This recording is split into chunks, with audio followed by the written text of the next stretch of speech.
right. Well, seeing our board present, I'm going to go ahead and get the agenda started. We have a pretty full agenda this week, this quarter, and there's at least one amendment to the agenda.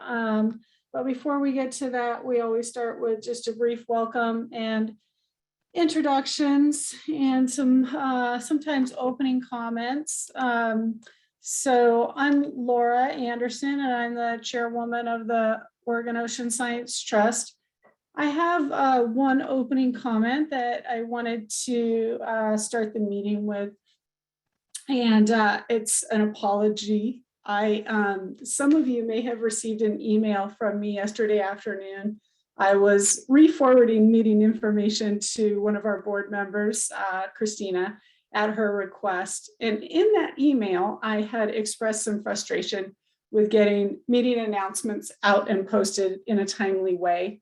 And I feel as though I placed blame on department staff for that. And I feel really embarrassed first that my email response was hasty and it was intended for one individual. And I didn't realize I was sending it to other people when I did that. But irregardless of the intent, it was unprofessional for me to express that sentiment so hastily. And in fact, I have an enormous amount of gratitude to the DSL staff for all the support that they provide the OOST, not just sending out notices, but they set up these conference lines, they run the tech, they take the minutes, they send those out, they post to our website. So if I am feeling frustration, it's from my own struggle to get our agenda together and to get it out and communicated and distributed. But Andrea and Lonnie and I had a little email chat this morning. I apologize to them,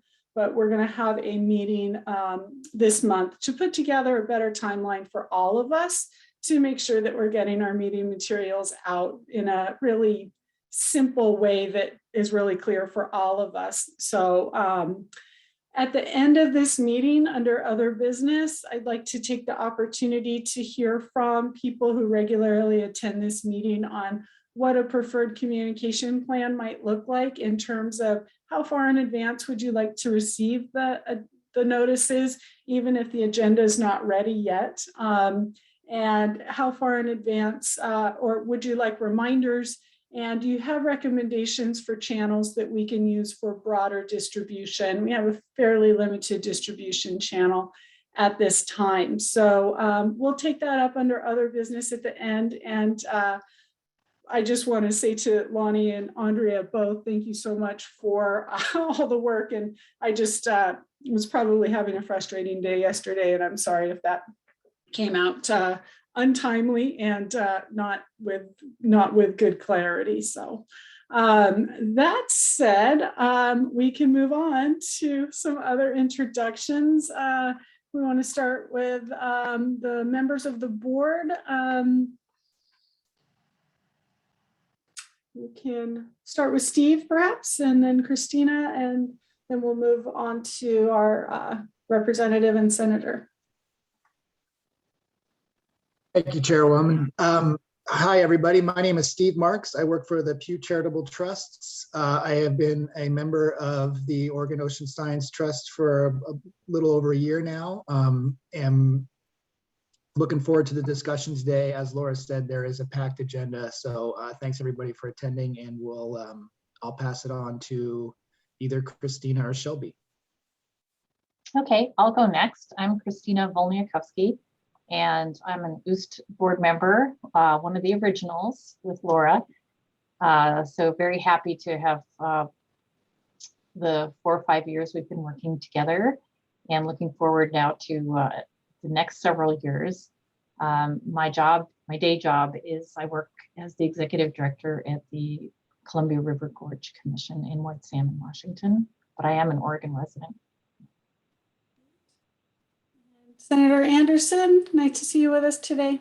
Well, thank you, and good afternoon to all. I am Senator Dick Anderson, District 5, which runs from Coos Bay to Tillamook. So I'm very interested in coastal activities. So thank you for including me. And Luke Harkins, are you here on behalf of Representative Gomberg today?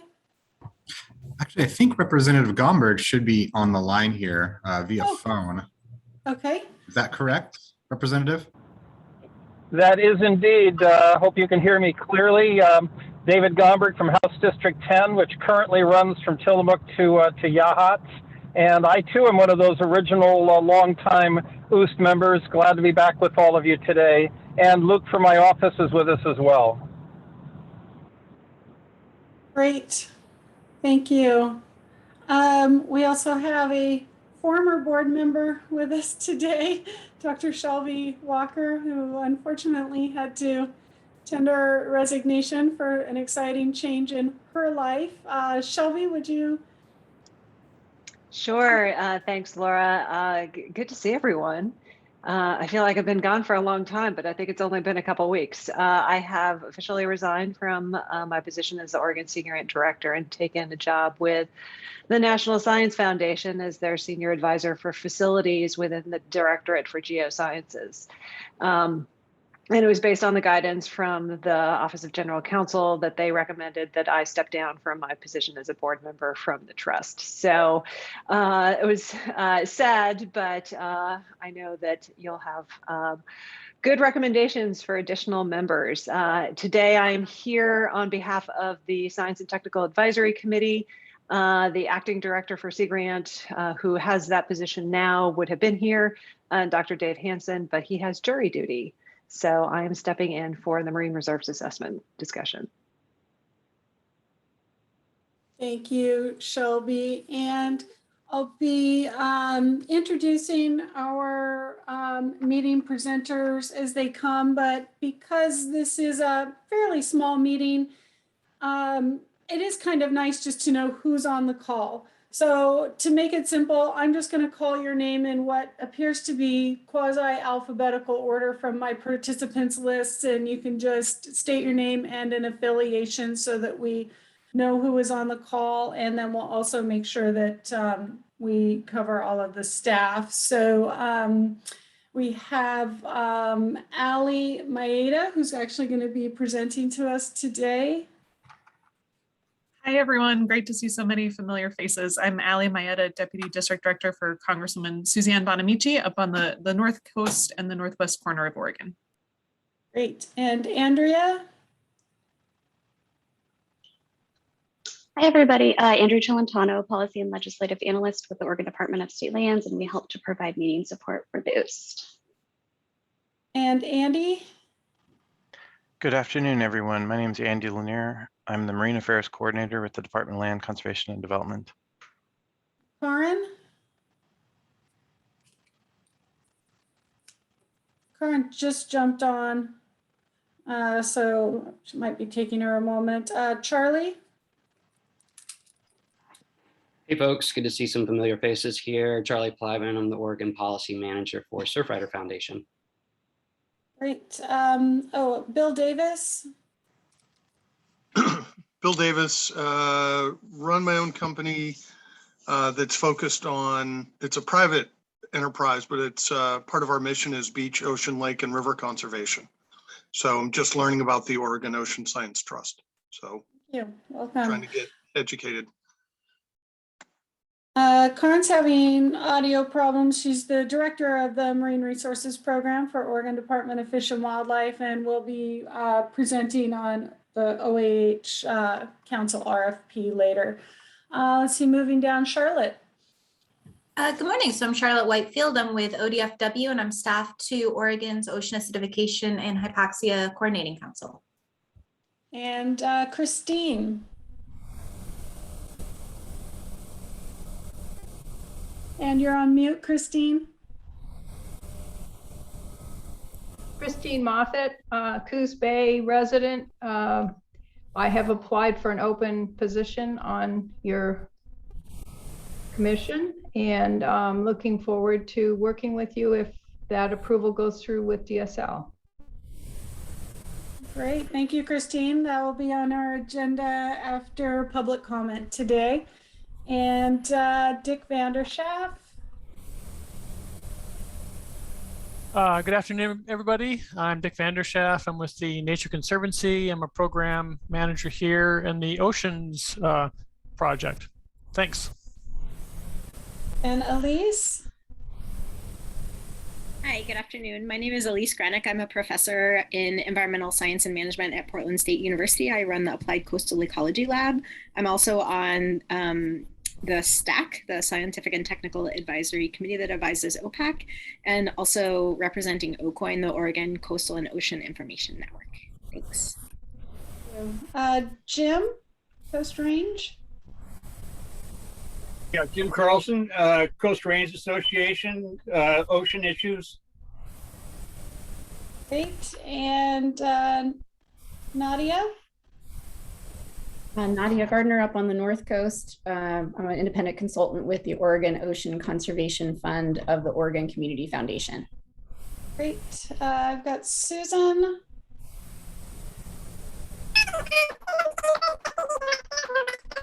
Uh-oh. I think we've got a little bit of an audio issue with you, Susan. It kind of sounds, what were those little chipmunk characters from, I don't know, some kids program, but yeah, your audio's. Chip and Dale. There you go. There you go. So give it another shot and see if we can hear you a little better. Let's see, Willem. Everybody, I'm Will Claybor. I'm currently an Oregon Sea Grant Fellow, just sitting in representing the Oregon Coastal and Ocean Information Network with Elise today. Thank you. And it looks like Jeff Wilkie. Hi, I'm Jeff Wilkie, the NOAA Marine Operations Naval Architect, but not representing anybody. Okay. And Lonnie. Hello, my name is Lonnie Amadi, and I'm with Department of State Lands on the Director's Office team, and I'm just here to provide support. Is there anyone that I did not call in order? Somebody jumped in the queue and I didn't see? Well, this is Karen Brady from the Oregon Department of Fish and Wildlife. I was challenged with some technical issues myself, but I'm here now and happy to join you today later on the agenda. Great. All right. So, thank you all for being here. It's a good sized meeting for us. That said, we'll go ahead on the agenda with the approval of the meeting summary. Did the board members receive the meeting summary and have a chance to review?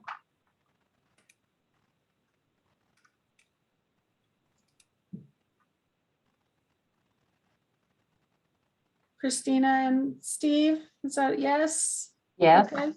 Any comments or amendments to the meeting summary as presented? No, I thought it was accurate. Likewise, nothing substantive to update. All right, so one of you gets to make the motion and the other gets to second it. So moved to accept the meeting summary. And I'll second, thank you. All right, fantastic. And are we all in favor? Yes? Yes. Okay, that was easy. All right, with all that fun business out of the way, I'm really excited that Mayetta is here from Congresswoman Bonamici's office. We had some really nice conversations since our last meeting about just a lot of things that are happening on the federal level and that the Congresswoman has been championing. And I asked if she would give us a brief update. I do actually wanted to mention in advance of starting the agenda that Shelby Walker is here to give a Marine Reserves update, and she has a hard stop at 1 o'clock. So it's my intention, Charlie and Andy, to squeeze in her update just in advance of your Territorial Sea Plan presentation. So with your okay on that, we want to make sure that we can get her done by 1. I do have one other announcement that I want to make, since some people may drop off this call prior to coming through all the way to the end under other business. And it's just that I have an electronic thank you card for Senator Roblin and Rosie Shatkin, as we have now, received legislative funds after 8 years of hard fighting for it. I wanted to make sure that all of us on OOST, which includes really not just our board, but all of you who show up for the OOST over all of these years.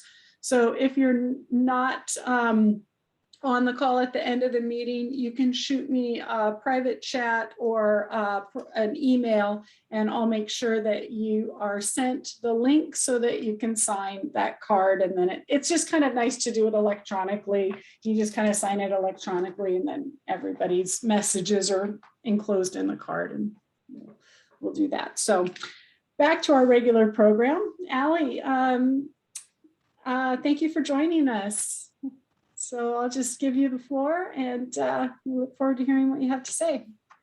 Thank you so much, Laura, and thanks for the opportunity to speak to this great group. As I said, it's wonderful to see so many familiar faces, although one of these days we'll get to be in person again. So as I said, I'm Allie Mayetta. I'm the Deputy District Director for Suzanne Bonamici, and she has a few different roles that I think are relevant to the work of the OOST. She is the co-chair of the House Oceans Caucus and the Congressional Estuaries Caucus. She's also the only member from the Pacific Northwest to serve on the Select Committee on the Climate Crisis. And with those roles in mind, she's been advancing some legislation specific to ocean health and science that I would love to discuss with you. And then I'll try to leave a little time for questions. I know I have about 15 minutes, and I think there's probably a lot to discuss. Before I talk about those ocean specific bills, though, I imagine that the question on people's minds, given the headlines coming out of DC, has to do with the Build Back Better Act and the climate provisions in that bill and where those stand, since that's directly relevant to our work on ocean health together. Negotiations are ongoing. The Congresswoman is confident that the Build Back Better Act will move forward. Obviously, there's some things that might need to change, and she's working with her colleagues to maintain the climate action provisions that are in this law. One of them is the Clean Electricity Performance Program that would bring the rest of the country up to the standard that Oregon has set in hitting our clean electricity goals, which would really help in our emissions reduction efforts. It does contain a ban on offshore drilling on the Pacific and Atlantic coasts. I know that's an issue many of you have worked on and been in touch with me about, and some really important investments in other areas to help us make the transition to clean energy, things like electric vehicles. And one provision I wanted to flag in particular is Suzanne's work to advocate for funds for coastal restoration.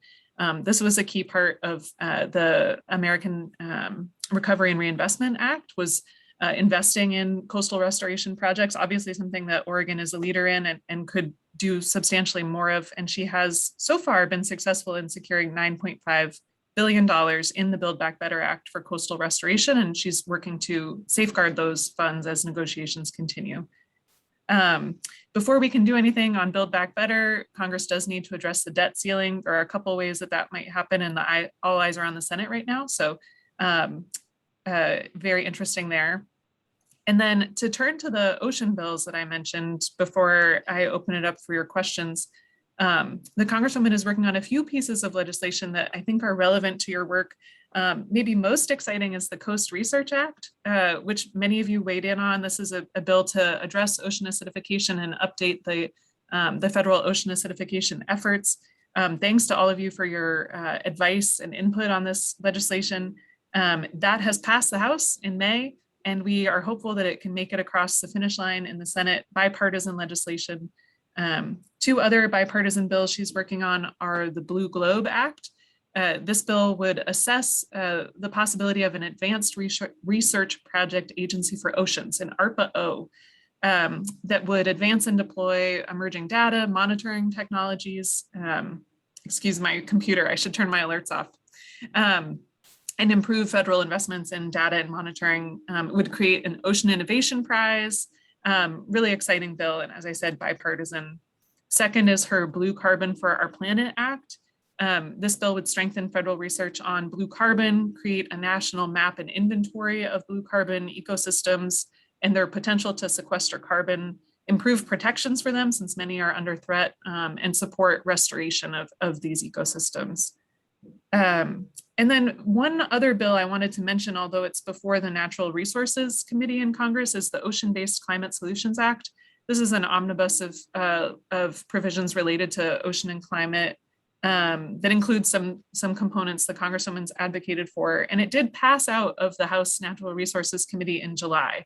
So as I said, there's some big pieces of legislation that need to move. I don't have an update on when that might be considered by the full House, but it is an important piece of legislation, and I can put a link in the chat.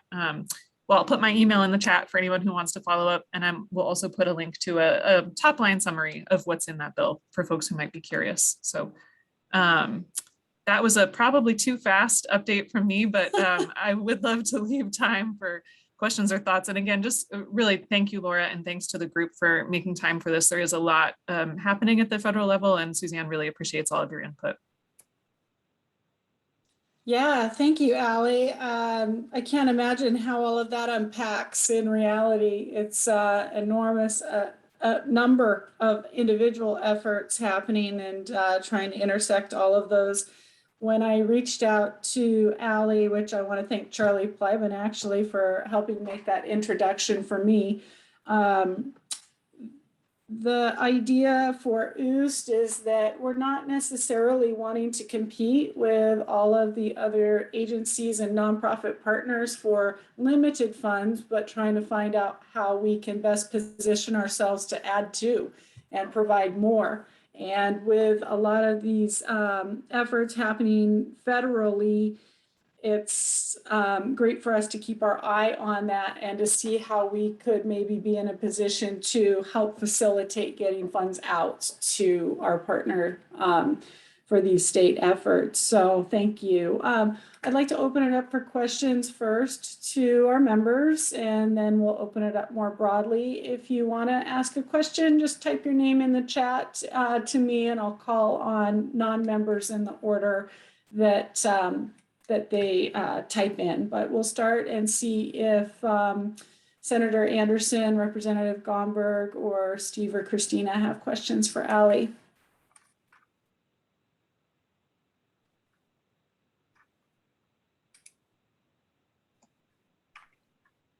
This is Steve. I'll just go ahead. Hi, Allie. It's great to see you again. Hope all is well. I don't have any questions. Just want to say thank you to Representative Bonamici for being a coastal and oceans champion, in particular an estuary champion. And we'll look forward to tracking this legislation, and let us know how we can help.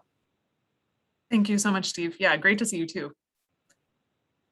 And same here. Thank you for all your work on ocean resources. And I did have a question, just if you went through it really fast, but in terms of, which, you know, we appreciate that, but could you just spend a little bit more time on the climate work that that you're involved with? Yes, and I'll take a step back and say the Congresswoman, as I said, is the only member of the Pacific Northwest to serve on the Select Committee on the Climate Crisis. And that body is created this Congress by Speaker Pelosi to coordinate the many committees of jurisdiction. Since climate touches everything, there's at least 4 main committees that have legislative jurisdiction over it in Congress. Suzanne's role there, last year, that committee created a 500-page science-based climate action plan that outlines across 12 pillars of the economy what we need to do to achieve our climate goals in terms of legislation. So it names many bills that need to be passed. It addresses some administration actions that need to be taken. And that plan is now the blueprint for our activities this Congress, and guiding those committees of jurisdiction in terms of what they need to do. Suzanne was very active in 5 areas: ocean, workforce, climate science and resilience, clean energy, and of course I will forget one. But that plan, I'll put again a link to the chat in it. That plan, as I said, is guiding what we're doing.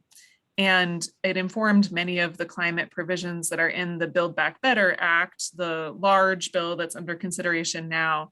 I think the highlights of that, though, are this clean electricity performance program to bring utilities towards renewable energy, incentivize them to do that, and the electric vehicle components to electrify transportation. So those will cut down on the two biggest emissions producers that we have, transportation and utilities. There's certainly a lot more to be done to implement the parts of the climate action plan that the committee came up with, but those would be two really important building blocks. And this might be the only opportunity to pass those at the federal level. Great, thank you so much, because that's what I was looking for, is a little bit more information, and the link would be great so that we would have a chance. Since many of us are working on climate action plans, whether it's for the coast or for our specific region of the state, it'd be helpful to see how we fit into that. Thanks so very much, Dave Gomberg here. This is a little bit outside the OOST mission, but it's certainly in the forefront of our thinking. Is there anything in the Build Back Better plan that will help us with earthquake and tsunami resilience and preparation? It's a great question, and always on the top of our minds, right? For anybody who cares about the Oregon coast. To my knowledge, there is some money in there for NOAA's weather predicting and forecasting, but I don't think that is specific to tsunami and earthquake predicting and forecasting. So I think that is mainly accomplished in other legislation and not directly in Build Back Better. But as I said, it's a big bill, so I will have to look at it again and double check. Can I follow up with you, Rep. Gomberg? Appreciate that very much. Thank you. Of course. Yeah, it's something Suzanne really has been very active on in the past legislatively, and I know she shares your concern.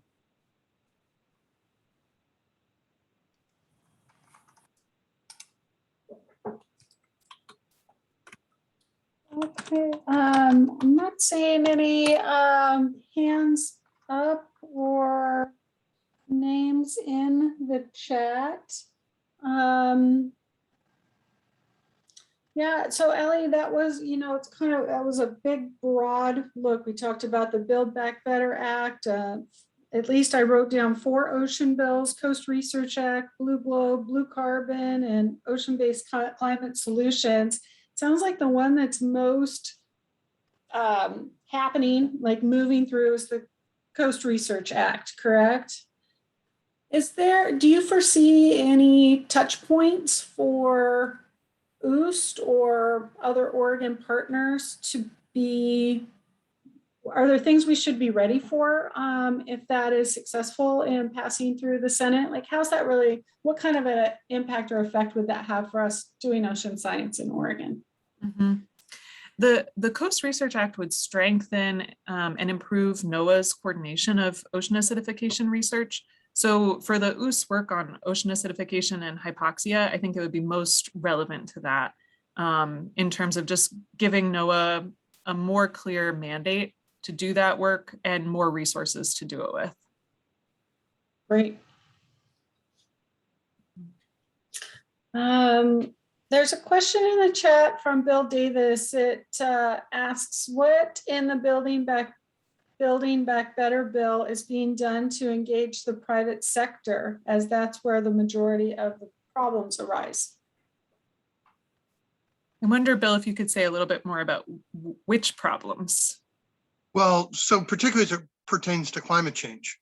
So, there's a study, there's 100 companies responsible for 70% of emissions. There's the carrot, and then there's the, what do you call it? The hammer, whatever, the stick, carrot and the stick. Mm-hmm. I'm trying to understand what's being done to engage the private sector, because they're critical. Regulations can be passed, but without their active engagement, this needle's not going to move as far as we want it to. So I'm just curious, is it just lots of carrots because I know, at least on the oil companies, I've been reading Exxon, the American Petroleum Institute, a lot of these are actively lobbying against this. Mm-hmm. So that's where I'm trying to figure out how do we bridge that opposition or that resistance. Mm-hmm. It's a very on-point question. I'll say separate from this legislation, the administration is working to end subsidies of the fossil fuel industry, which I think speaks to your point about engaging with private industry and engaging with the fossil fuel industry. There are lots of carrots in this bill, and carrots are very effective when it comes to climate action. As I said, the rebates for people who buy electric vehicles, tax extensions for the clean energy tax, the PTC, ITC, that will help us create more renewable energy. And then there's a few other pieces as well. Direct support for communities that are on the front lines of climate change. I have to mention that. And then it also would assess a fee on the fossil fuel industry that would go towards investments in Superfund sites. So there's a few different components of this that get to what you're speaking about. I would just make a distinction. I think there are a lot of companies out there that see the writing on the wall and are doing what they can to, to bring about, to make their companies greener and more sustainable and respond to consumer demand for those products. And so it's a nuanced landscape, but I think in terms of the fossil fuel industry, there are some things happening outside of this legislation to address the points you're making. Okay, because there's just heavy resistance. They've been on the throne for a long time and they have no intention of going quietly. And that's, this is where trying to figure out how, and again, it's a challenging, because they don't want to lose, that their position, their role, the amount of money that they're producing. We're going to keep this really just kind of dialed in on OOST specific business, because we have such a tight agenda today. So I want to thank Allie for coming and giving us that update. She has expressed a willingness to stay in touch with the OOST on at least checking in once a year. We'll probably check in by email a couple of times a year and see how things are going with with these bills, and see how OOST can be ready to respond for the state of Oregon and where it's appropriate. So thank you. Anything else, Allie, to add, or anything final from the board members before we go on to our next agenda item? Thanks again, and I look forward to listening into the rest of the meeting. I'll just go off camera so I can eat lunch. Sure. Thank you. Thanks again. Thank you. All right. So the next item on the agenda is the Territorial Sea Plan. Marine Reserves update that got shifted around with Shelby Walker. All right, good afternoon, everyone. So hopefully we can keep this fairly quick. I had provided an update at the July meeting that talked a little bit about where we were in terms of the Marine Reserves assessment process. And so since that time, the Science and Technical Advisory Committee, which is the body that is charged with managing the reserves assessment process, convened. And they heard from the Institute of Natural Resources, which was the group that was running the review process, about the results of the review. As a quick reminder, one proposal was received in response to the RFP that had been issued, that was reviewed by external experts, and they also had what we call a panel discussion about the proposal. And the recommendation from that group was very strong. They had comparatively minor comments about the proposal, but did recommend to move forward with the proposal as written, and the team that was described. The recommendation is included in the STAC agenda and in the notes. The notes in the video should be hopefully available on the STAC website for folks who would like to see it. And the recommendation summary is there. Just as a reminder, typically proposals and reviews are not made public as part of this. So it is not the expectation of the Science and Technical Advisory Committee or INR to have those be publicly shareable documents. The lead PI on the proposal is Dr. Will White from OSU. Co-PI is Dr. Kelly Beidenweg. also from OSU, and they do have a multi-institution team with expertise navigating diversity of topics pertinent to the marine reserves assessment. So as a result of that, STAC heard from INR. They subsequently accepted the recommendation from the panel and then put that forward as a recommendation to the Oregon Ocean Science Trust. And as a reminder, we have a slightly complicated approval process because of the way that the funding is available. Basically, it runs from the reviewers as a recommendation to the STAC, which is then a recommendation to the Oregon Community Foundation, who are the ultimate distributors of funds. So in the conversation moving forward, Laura, as was given, she was given the charge by the trust to approve and forward the recommendation of the proposal to the Oregon Community Foundation. So that is currently in the hands of the foundation to make the actual award to the PI team for them to then begin their work on the assessment.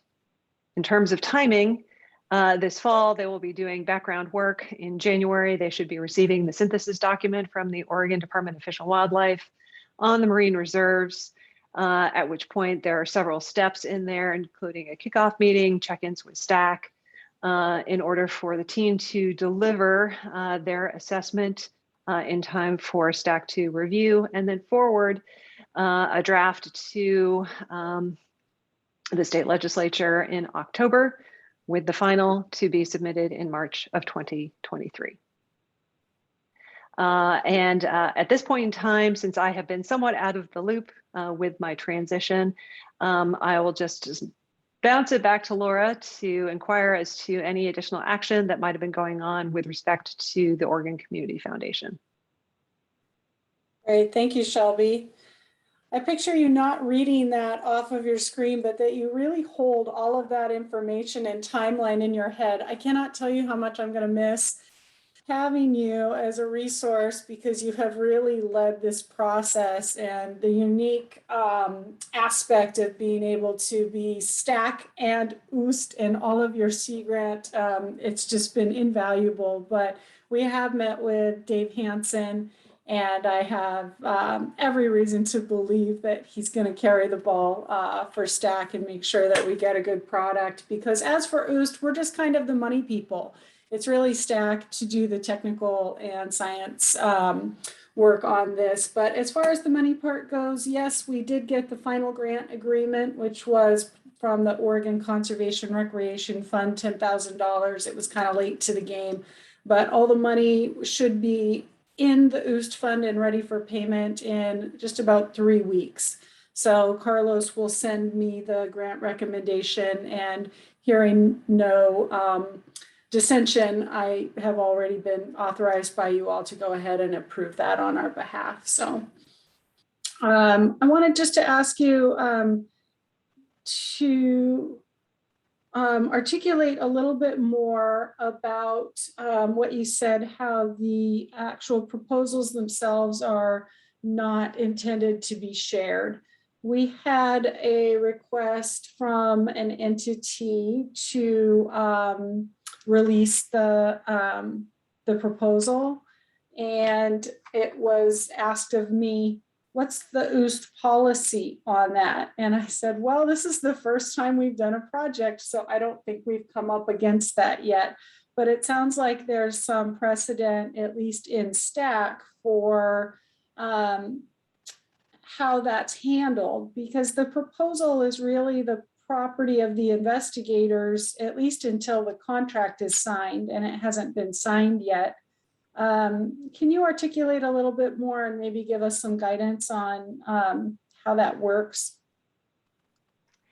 So I don't know if STAC actually has an official policy, but it is routine that proposals are not public. They do not operate in the public domain, and scientific proposals. And in that regard, I basically followed best practices here and was pretty deliberate about also making sure that any materials that were considered not public or confidential, including the specific reviews as well as the proposal, were also not entrained into the public forum through stack meetings, which is why we had the verbal conversation with Lisa Gaines, who is the director of INR, who led the review process, who described both the process as well as the context of the reviews and the summary of the reviews.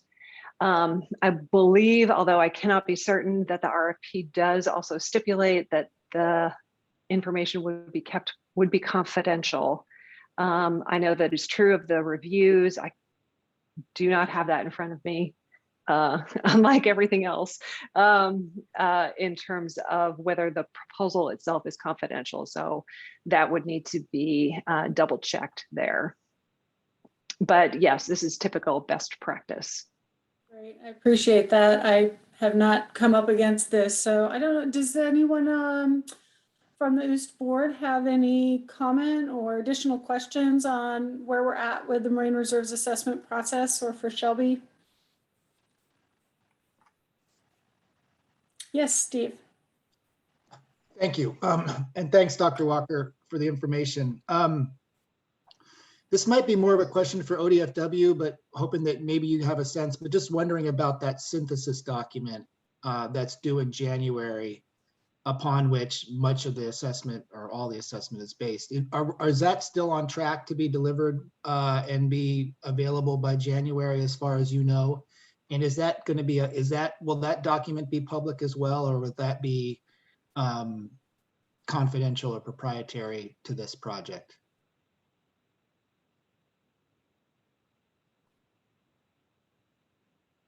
Great question. Can perhaps I think I just got an answer in the chat. Yes. Oh, from Kristen. Yes. I was going to say Kristen is on the line. Thank you. Yes, that is a public document, and they are nose to the grindstone and doing just a tremendous job on pulling that synthesis report together. And I have all confidence in Kristen and her team that that will be delivered promptly. Great, thank you very much. See a question from Charlie Plyben. If the public has questions about the review, what's the most appropriate way to engage with STAC on those questions? So my recommendation is to go to the STAC chair. As of now, that is Dr. David Hansen. He is, pretty new to the process, but the other STAC members, including Elise, who is also on here, are pretty well versed in the process. So he can certainly reach out to them, but I would say that he should probably be the primary point of contact.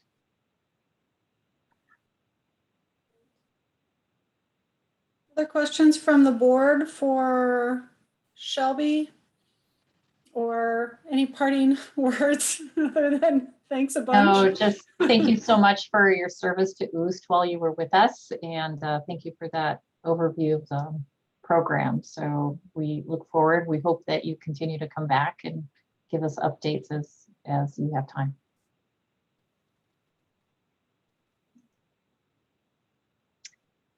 And Laura, if I could just say thank you all. I've really appreciated working with you.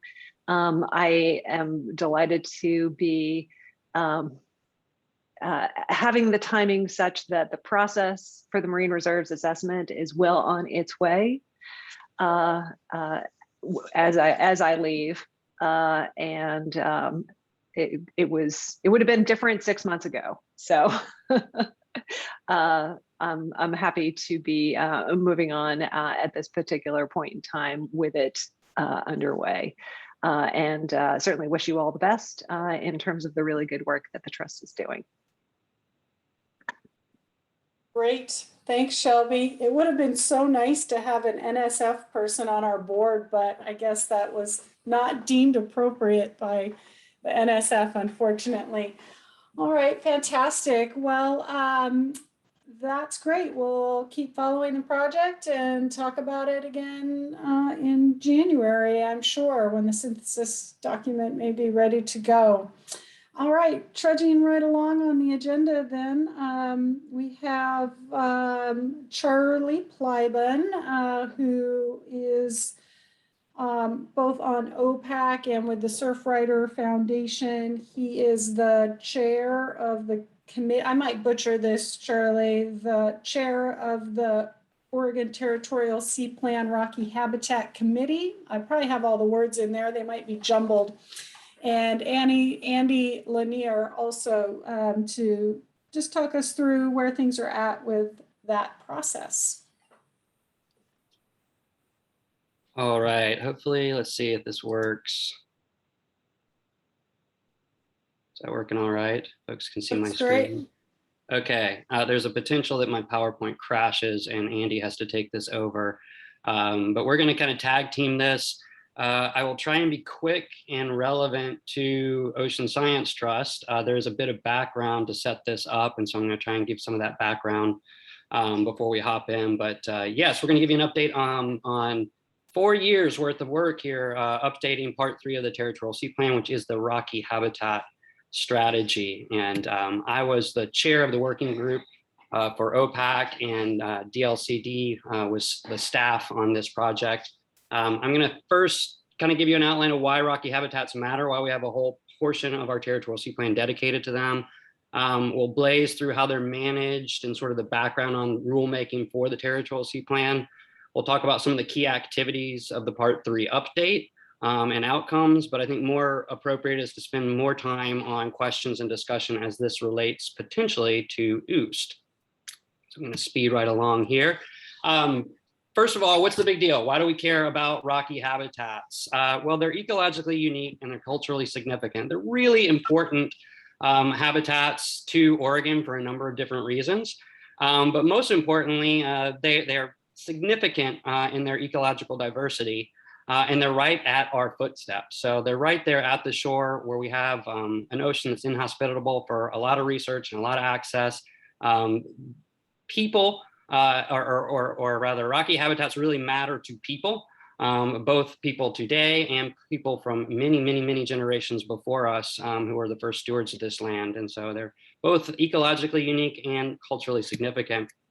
Like I mentioned, they provide us with access and education opportunities all along our rocky shoreline in Oregon is one of the first places a lot of us get to experience the ocean and experience animals and plants and things that live in the ocean. Not all of us hop in the water and spend time snorkeling or free diving or scuba diving or even have the opportunity to be in an ROV.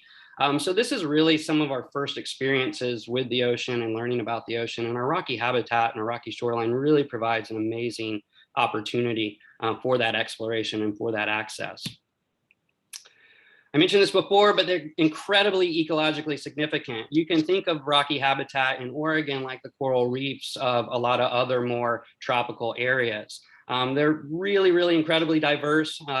We have really unique adaptations. You imagine the types of animals that live in the shore zone and experience pounding surf, the physics from, just a sea star being able to cling on to the chemistry of a barnacle being able to glue itself to a rock under certain, these sorts of conditions is pretty amazing. And so there's some really unique adaptations across this really diverse habitat of animals that are resilient. They can learn a lot about climate change and a lot about impacts and refuges from climate change for animals and plants in these areas.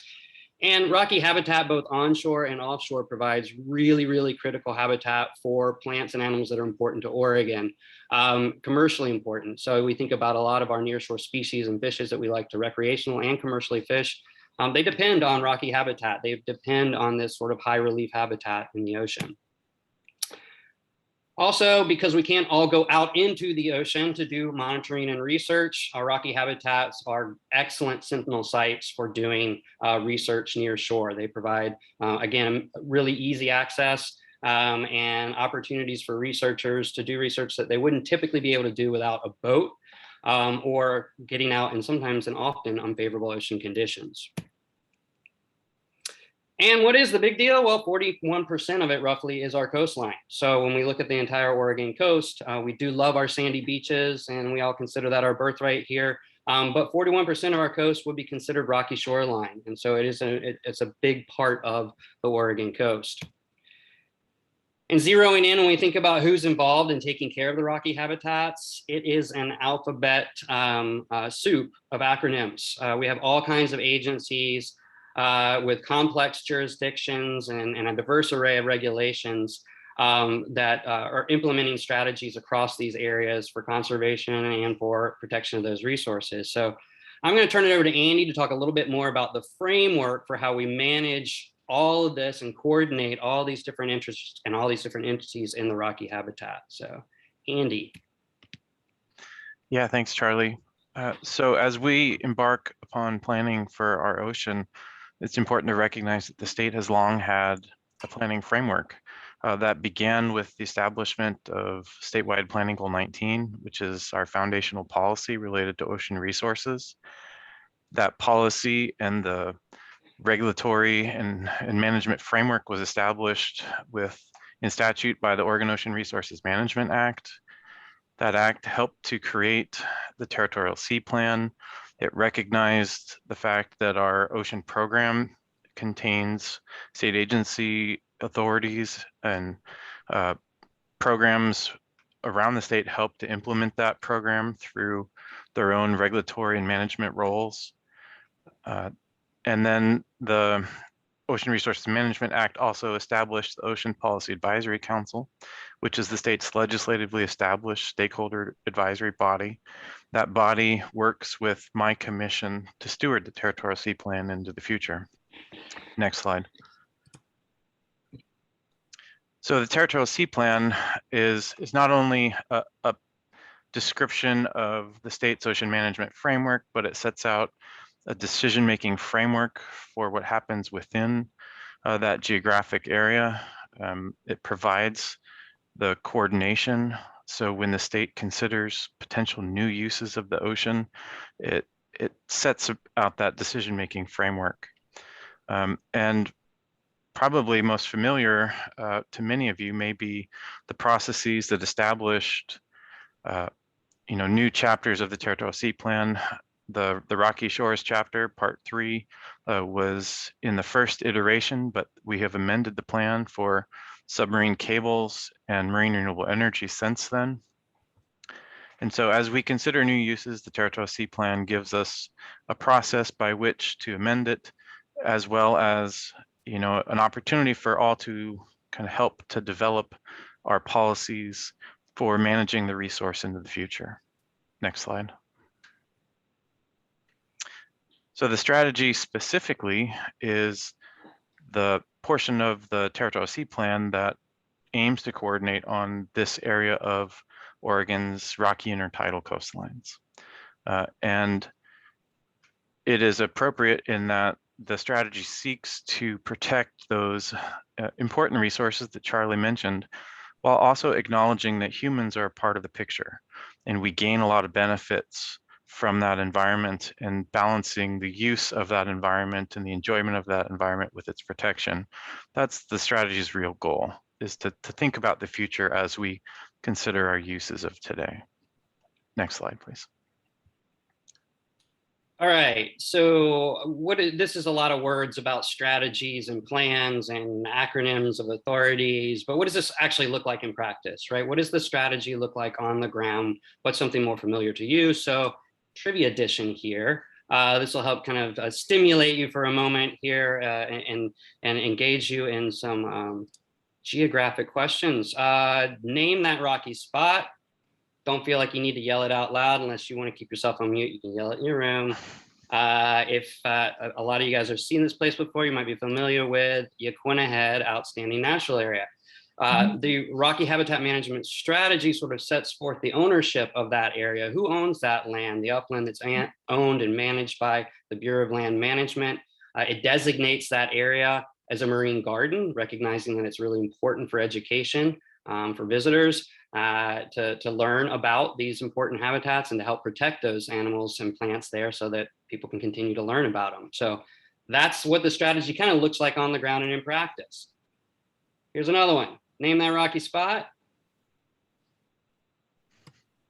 Haystack Rock. Cannon Beach, Haystack Rock. We might go to Pacific City and they might talk about a Haystack Rock too, or any other coastal town that has a rock out there. But this is a marine garden. Haystack Rock is managed as a marine garden by the Oregon Department of Fish and Wildlife in collaboration with U.S. Fish and Wildlife Service, because there are wildlife refuges just near there. And also with the support of the Haystack Rock Awareness Program. So again, the strategy sort of outlines these different authorities, roles, and sort of what the rules are there with respect to the designation.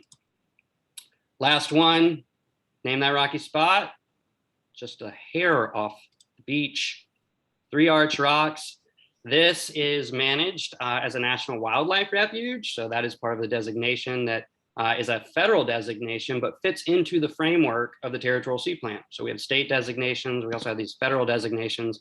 And again, the Territorial Sea Plan, the Rocky Habitat Strategy coordinates and puts all of that in sort of one place. So that's what we're talking about. Andy, why would we update this Territorial Sea Plan? Yeah, thanks, Charlie. So first of all, it's been a while since 1994.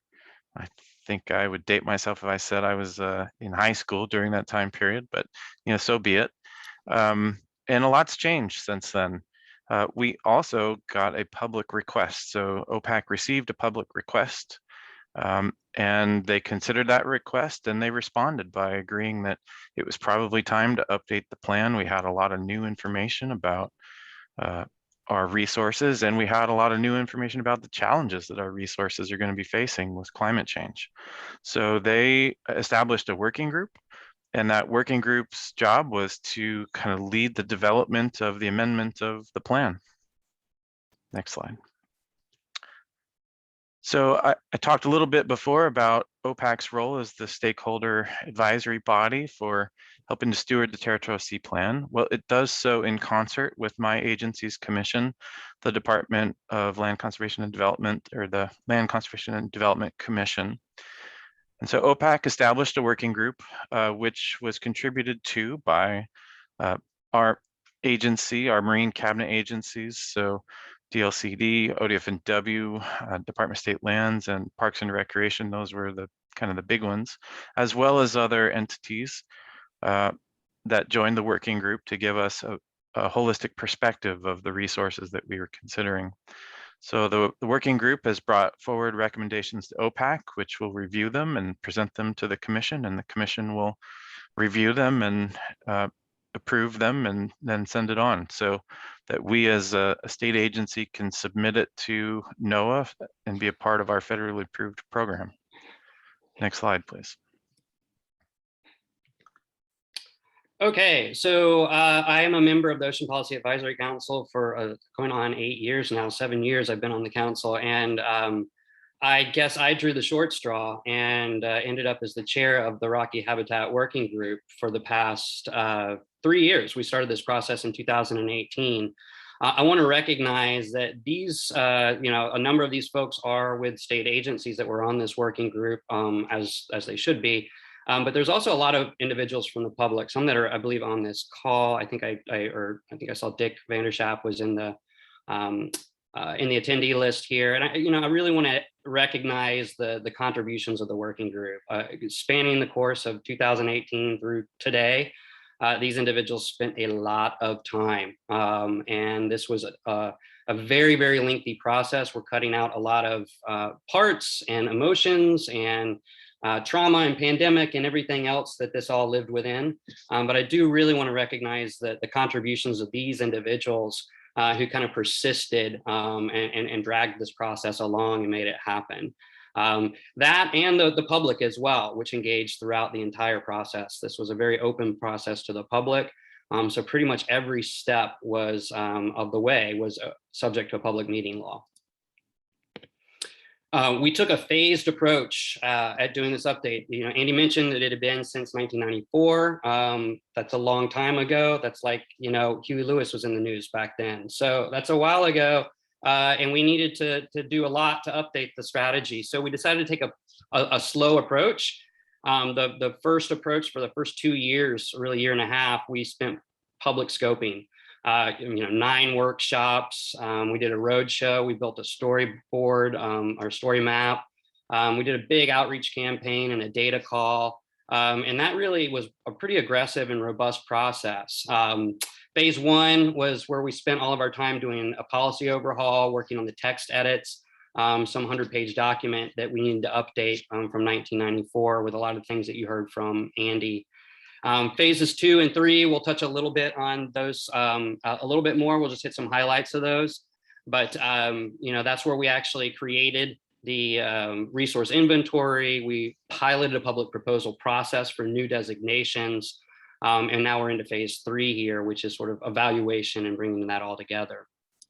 I do want to touch quickly on what we heard from the public when we did some public scoping early on. This was back in 2018. A lot of the things I've already mentioned. Access was extremely important. It was the #1 most important thing we heard from individuals, is that they really wanted to maintain access to these spaces.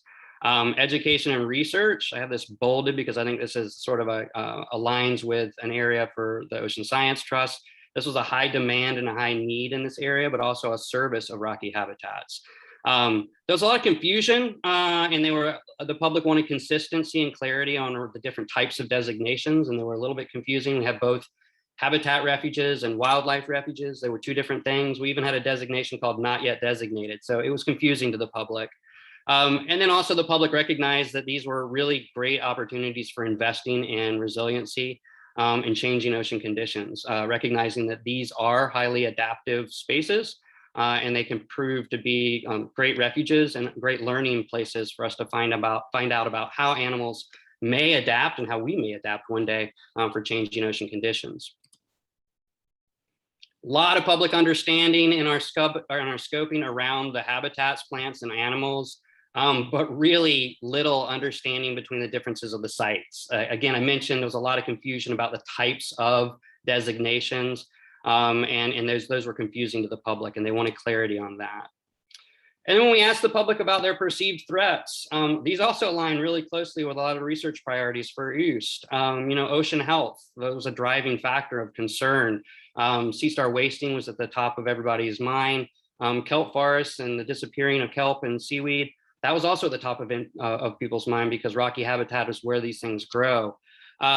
People influences on the environment. Tsunami debris was big at the time. That was big in what we heard from folks, marine debris and other plastic pollution. And then other things like ocean acidification were a big concern from the public. And then when we get to activities and ask folks, what should you be allowed to do in rocky habitat areas? What shouldn't you be allowed to do? We sort of heard, a range of acceptable activities. Some things that it depends on, and these depend areas is where we really heard a lot of sticking points in recommendations from the public and work that we had to do in the strategy update.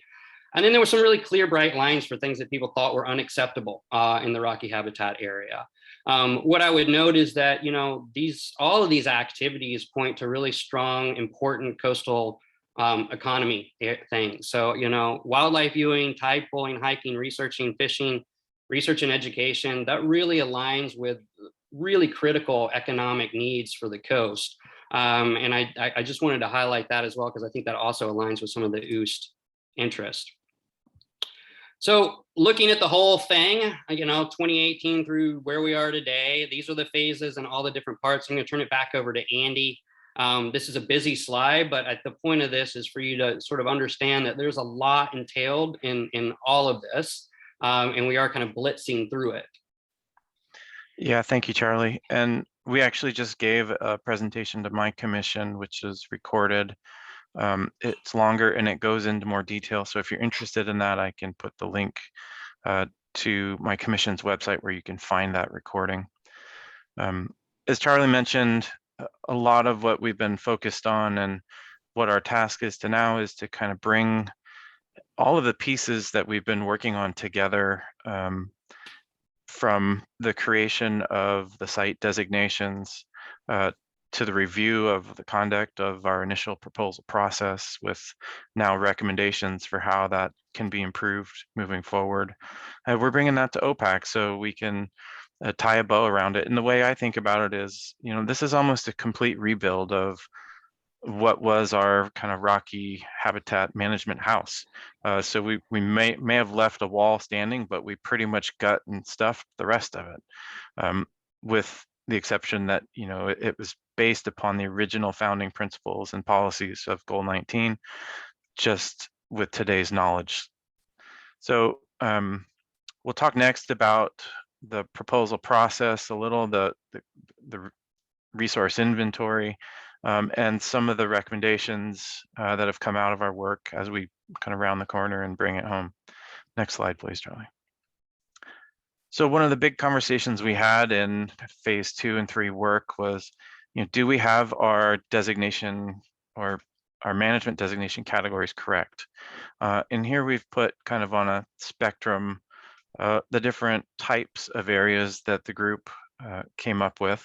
On the one end of the scale, the marine reserve is the most restrictive in that there's, no take regulations for marine fish and vertebrates and algae.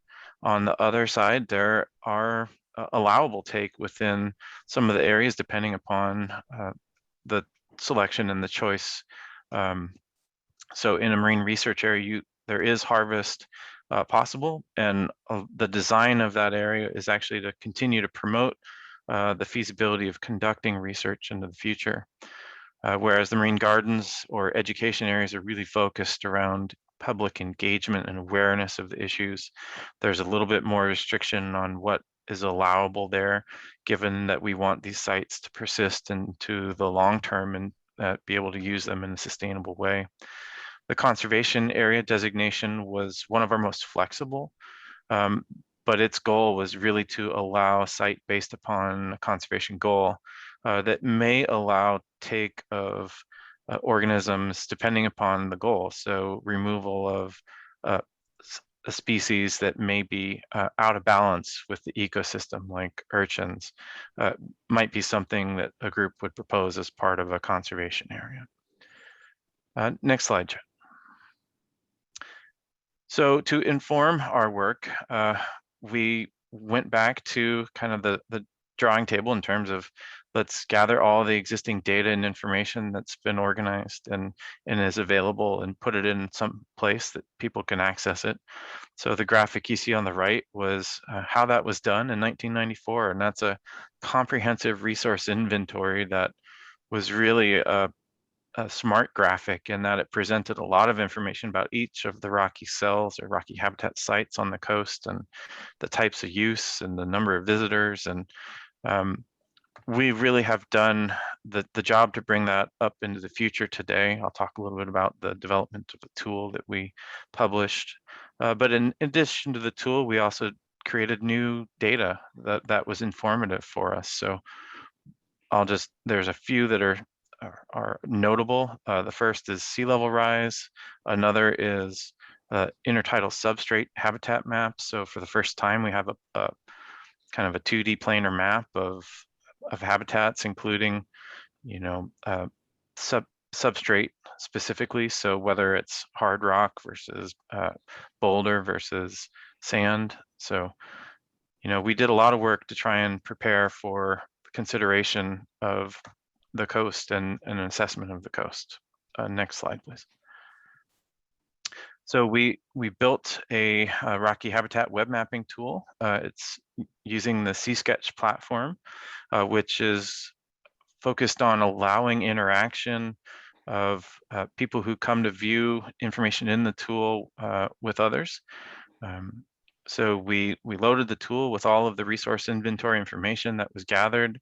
You can draw a box on the environment and get a report back that's organized by geographic, physical, biological, or human uses that have been identified within that area of interest. We had people draw proposals using this tool and then share them with us so that everyone could see and understand what each group was proposing. And this is, I think, a big step forward in our capacity to present information to public and our users in regards to the rocky shores. Next slide, please. So this is an example of one of the proposals, but you can see on the right, we were able to present back to the public where each of the proposals existed on the coast, and that helped to facilitate the group's review as well as OPAC's review. And in addition, there was flexibility within the tool to allow individual groups who were working on proposals to collaborate within their own teams. So we depended upon this tool for a lot of the heavy lifting as part of our pilot proposal process. Next slide, please. So we didn't know what we were going to get when we first started this process. As Charlie said, there was a wide diversity of thoughts and ideas, and which is one of the reasons why we piloted a proposal process. And we ended up getting 12 proposals submitted, and they ranged from marine conservation areas with very little change proposed to existing kind of management measures, to expansive proposals that covered and focused in on a single resource specifically. So for better or worse, there was a wide perspective, and each of these proposals went through an extensive review and evaluation process prior to recommendation from the working group on which proposals would move forward and be recommended to the Ocean Policy Advisory Council. Next. So the two that really stood out to OPAC and stood out to our working group were the Coquille Point Marine Garden and the Cape Blanco Research Reserve.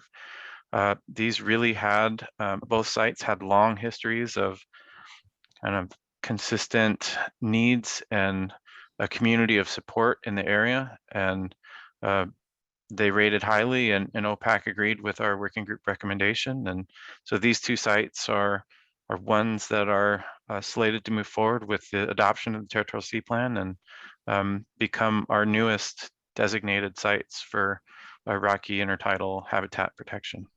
Next slide. Okay, so let's bring this home, and hopefully this, we can stimulate a little bit of discussion. I know this went a little long, but overarching, what did we do? We updated the strategy with some key enforceable policies related to habitat protection, submerged aquatic vegetation, and other things. If you really want to dig in, some of the enforceable policies have been updated significantly. Some are ongoing still with tribes right now as we speak. And so you'll see more coming out of that. We streamlined the designation process. We sort of addressed climate change and other types of new stressors and threats in the strategy itself. We had a digitized rocky habitat inventory. Went from that, black and white sort of graph-like paper to the digital inventory. We piloted a public proposal process, and we came to consensus on new designation recommendations. So that's essentially everything we just presented on and what's happened over the past 3 years. But I want to kind of bring this back to OOST and say, well, what does this mean to you and why do you care? And so I went through and kind of did a little exercise last night and went through the research priorities. Again, the 4 primary areas: distribution and abundance of species, species habitat associations to inform ocean health, effects of people on the nearshore and the nearshore on people, and then the effects of climate change and ocean acidification. You remember, these are the key categories that came out of that 2016 workshop that sort of informed the research priorities for OOST. Now, yeah, there's a lot of questions underneath each one of these things, and some of them rose to the top, but this is the general categories. And when you look on the left there and you look at the rocky habitat needs, a lot of what we heard and what we heard concerns about was public awareness around existing protections, around wildlife disturbances, primarily birds and mammals were probably the 2 key animal groups that I can think of that where we saw a lot of interest around. So there's a lot of public awareness there. There's a lot of needs for long-term monitoring to evaluate the strategy. A lot of people had different expectations about how the strategy should be implemented. Some believe that it should be, the policies point very clearly to far more active management and protection. Others believe that the strategy is doing its job. We kind of need good science and monitoring to inform that, because right now a lot of emotion and opinion is informing that. So I want to dig into that area right there, that long-term monitoring and stuff, just a little bit more, and kind of give you guys some areas to chew on and think about, some jumping off points for ooze. So one, direct and fund research and monitoring for these sort of areas. This was a brainstorm that I had a little bit with Andy, and been thinking about a lot of the outcomes. Again, wildlife disturbance and management measures needed for wildlife disturbance. Those expectations and interests vary. A lot of folks believe we need, strong designations and protections to truly protect a lot of animals that are being disturbed. Others believe that, maybe volunteers or docent programs would be more effective than signs and rules. It's hard to say what the most effective thing is, but long-term monitoring measures that sort of help us understand how to move the needle on disturbance and wildlife management and people management, I think is a key area that we could see some investments from OOST. This aligns with your priority number 3.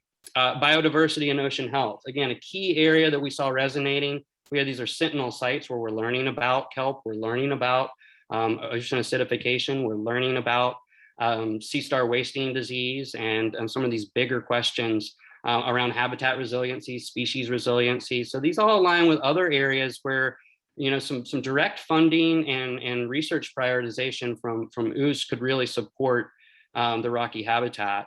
And I can't say enough about submerged aquatic vegetation. You guys heard from the Oregon Kelp Alliance at your last presentation, at your last meeting. So I'm not going to repeat all the reasons why we want to invest in submerged aquatic vegetation. But one of the reasons that we don't do it right now is because we say that you can't quantify that type of carbon sequestration, and it won't really move the needle. And I actually challenge that we just haven't done enough science to understand where carbon sequestration could really matter, and what types of protections and what types of conservation efforts, or what type of existing habitat we have right now is sequestering carbon. And when I think about rocky habitats, they're probably ground zero for these opportunities. So this is why the Working Lands proposal doesn't include ocean initiatives. It's because we can't, quantify mitigation. Well, let's do some research to point us in that direction. The big one for me too is, we heard from the public. They were frustrated in the designation process. The public proposal process put a lot on the public to propose areas. Ultimately, managers and stakeholders had different opinions and on those things, and not all of that stuff gets directed by science. People play a big role in that, and I think that for OOST and STAC to direct some RFPs around specific types of proposals, to specific types of designations that we would look for from the public. What are the things that we want to invest in? It could steer a process where we received 12 proposals that ranged all over the board. It could steer those towards public proposals that matter to Oregon and matter to research where we know that we need to invest. These could be research reserves, or these could be conservation areas. So these are some other areas I think about, and then just a couple more to end on here for Andy. Yeah, thanks, Charlie. So I saw 2 potential points of intersection or just awareness that I thought would be important for the trust and the board here. The first of which, you guys heard a presentation from OCOIN, or the Oregon Coastal and Ocean Information Network.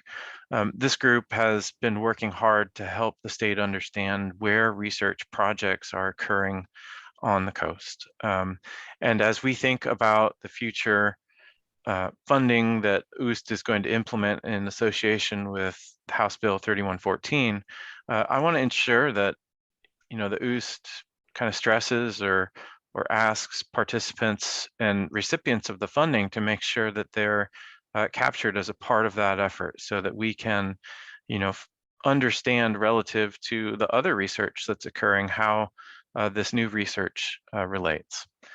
And then the final thing is Oregon does have an open data strategy that's at its kind of initial phases. You can see a timeline here. In February of this year, the open data strategy or plan was released. And all state agencies are working now to respond to this open data initiative. And as we think about funding future research in the nearshore and potentially in association with these rocky sites, we want to ensure that we're being consistent with kind of the standards and practices and the guiding vision of that open data strategy, right? Because we don't want information that's collected using state funds to not be accessible to a broader audience. And I think that's really important to think about in the long term. You can see that we're right in the middle of that process. So the state is still going to be learning a lot over the next couple of years.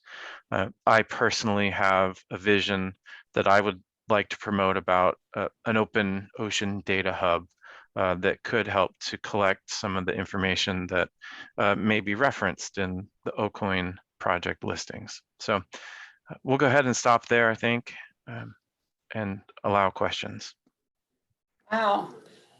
Thank you. What a great presentation. I feel like we could have queued this up for like a whole meeting, and I have a feeling we're going to have some opportunities to do some deep dive conversations based on particularly the last, like slides as Charlie's talking about what are the real touch points for OOST here, and Andy's talking about, like where are the opportunities. I'm going to go ahead and take the break right now and come back and allow the time that we would have had that we gave to Shelby up early on so that we can continue this conversation and ask some questions and get some dialogue going. So that said, let's go ahead and it's 1:23 right now. I'd like to get at least 15 minutes in on this break. We've had a lot of information. So let's come back at, is that 1:40? And we'll push the OAOH back just a little bit. We've got some buffer time here, but let's take a 15-minute break and then we'll come back. Great, looks like we've got people kind of popping back on and in, and I specifically want to look for our board members because that's where we will start out our Q&A. And just a shout out, it's probably where we're going to start and end the Q&A for today. I want to make sure we stay on schedule. So Charlie, Andy, if you maybe could put, if you didn't, you might have already put your contact information in. Members of the public that have questions, since I'm probably not going to be able to extend the invitation for that. There we go. You can direct questions directly. That's wonderful. All right. So just a couple of things for me on your presentations. Just really impressive. I so appreciate several things. One is I appreciate a really good engaging presentation and the effort that goes into that with good graphics and fun stuff. And I think you nailed it. And I love that. It was fun to watch you guys tag team each other, and you're pretty good, pretty good team. But I mean, the body of work itself just speaks for itself. It's an enormous undertaking that you've taken on with that great group of people. But being able to dial that into what the touch points are for OOST was really awesome. Both of you kind of ending on that. And that's where I want to make sure we can pick up the conversation right now, because some of the questions that were coming to my mind as this was happening, which is like, what are those research priorities and what are those educational needs, and how can we make some goals around this and get some next steps to keep this work moving forward. It seems like that's where the conversation was heading. So I'd like to open it up to our board to respond, ask questions, start some conversation. Okay, maybe I'll start. Yes, I want to echo Laura's compliments on the PowerPoint.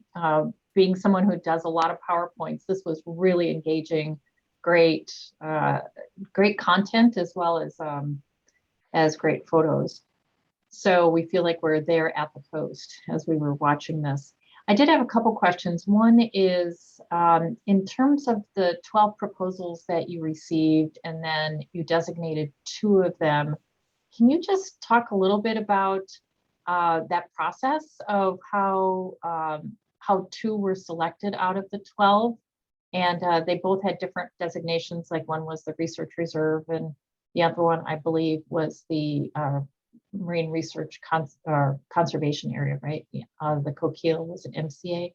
So can you talk about that compared to the other 10 that are they in the queue for the future, or how did that work? Thank you. Yeah, I'll try and respond quickly and then let Andy hop in as well. We cut out a lot of the process parts, but there was a lot of process in receiving the proposals, evaluating the proposals, and then ultimately coming to a recommendation. I'll try and walk through that, what that looked like. December of last year, we had those 12 proposals land. They first went through what was called an agency feasibility analysis. So all 12 of the proposals went through an analysis from our various state agencies, just looking at the recommendations, the management recommendations, whether they were in their jurisdiction or not, sort of finding out what was the feasibility of actually implementing the recommendations. So that was the one body of work that came out with sort of these conditions. Whereas like some of the recommendations for the public may not have been implementable because a management authority wasn't there. For example, regulating drones. That would have been a management recommendation that right now state parks, or maybe now they do, but at the time they did not have the authority. I think we were actually tracking on legislation last legislative session to give parks the authority to do things like that. So they went through that agency feasibility analysis. They then were also distributed to all of the public, all of the working group members. So each of the working group members did a review. The agencies and the working group put together a matrix of evaluation for evaluating against, and each of the individual working group members had to fill out and perform one of those evaluations. That was all sort of brought together in 2 days of workshops with the working group, where we went through all of the proposals. We went through sort of the conditions and the agency feasibility analysis. We heard from the proposers themselves on the intentions of the proposers, and then ultimately came to a recommendation for the Ocean Policy Advisory Council. That recommendation included those 2 with consensus that you heard.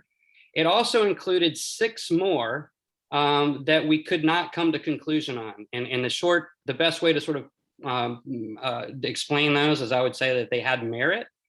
The working group felt like they needed further evaluation. There were some conditions that were brought up by state agencies that needed to be addressed.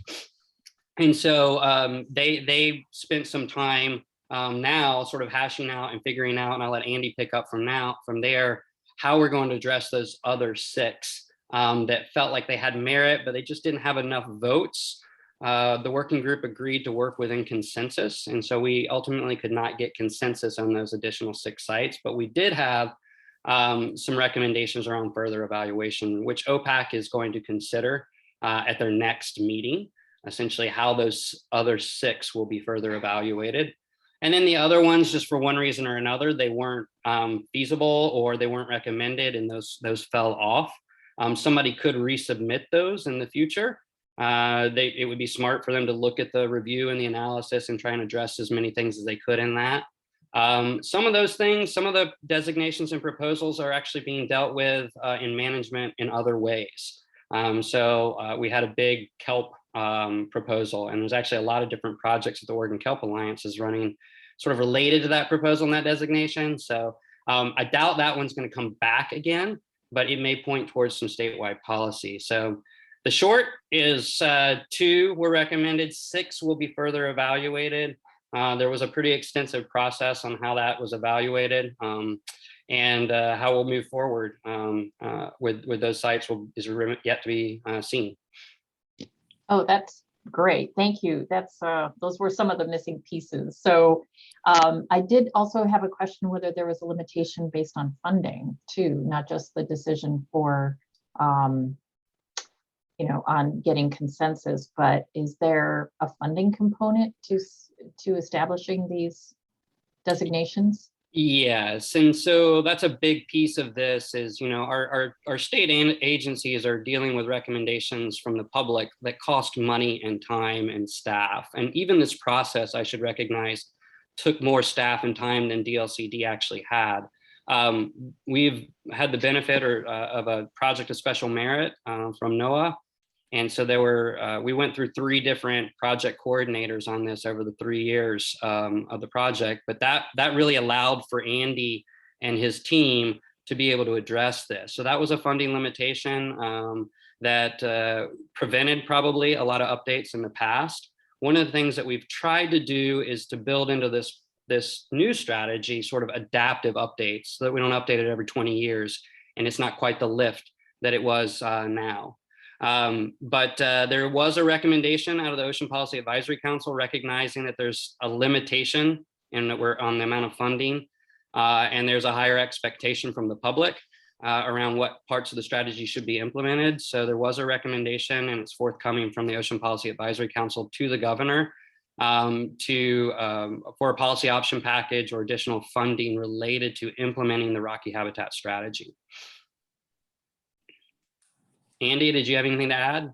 Yeah, I'll just add one more thing, which is that as a part of our process, we conducted an evaluation workshop of our pilot process, and there were recommendations submitted from the public and from OPAC members. And one of those recommendations was that we initiate the next proposal cycle with a request for proposals that may target, that may have a geographic focus, that may have a limit on the number of sites that OPAC is willing and able to review in the next period of time.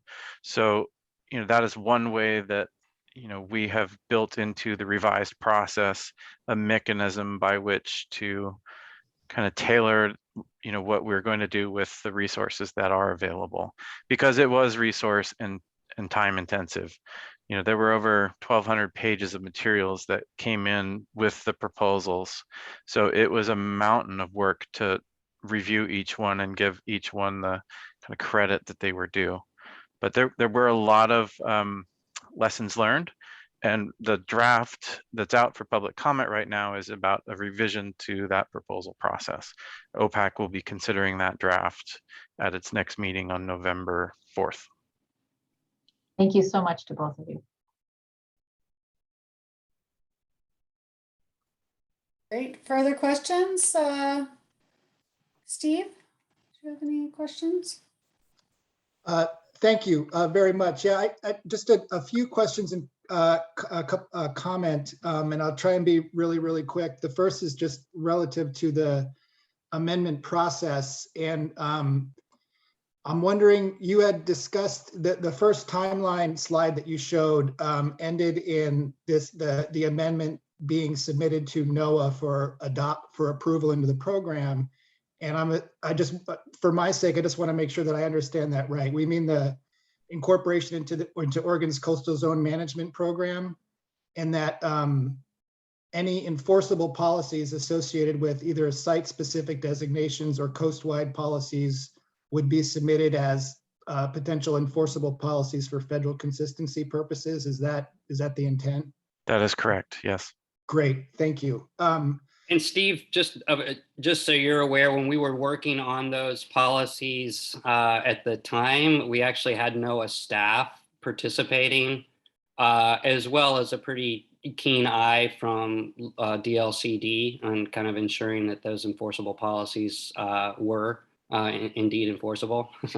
Great, thank you. I know that can be tricky. It's a lot of wordsmithing to make sure that NOAA can take them. So I appreciate that work, and thank you for the presentation and the information. It's extremely helpful.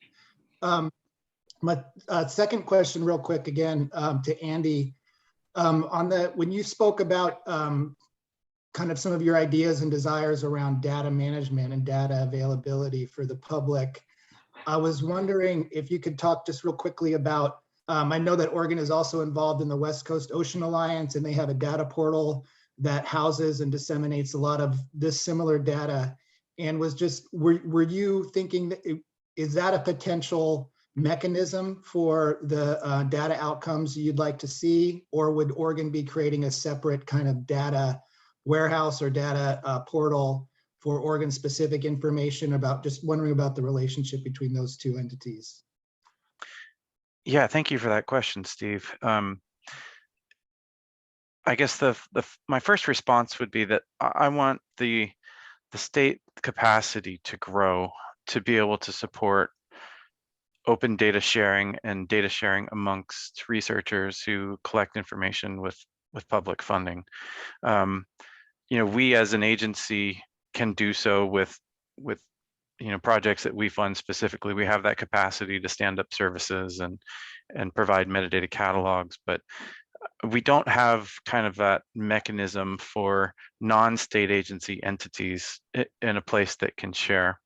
And so I think that would be an important step as we move forward. And the information that could be organized and presented there would be able to be harvested by the West Coast Ocean Data Portal. So there's a connection between a state level kind of collection of information and the regional level collection of information.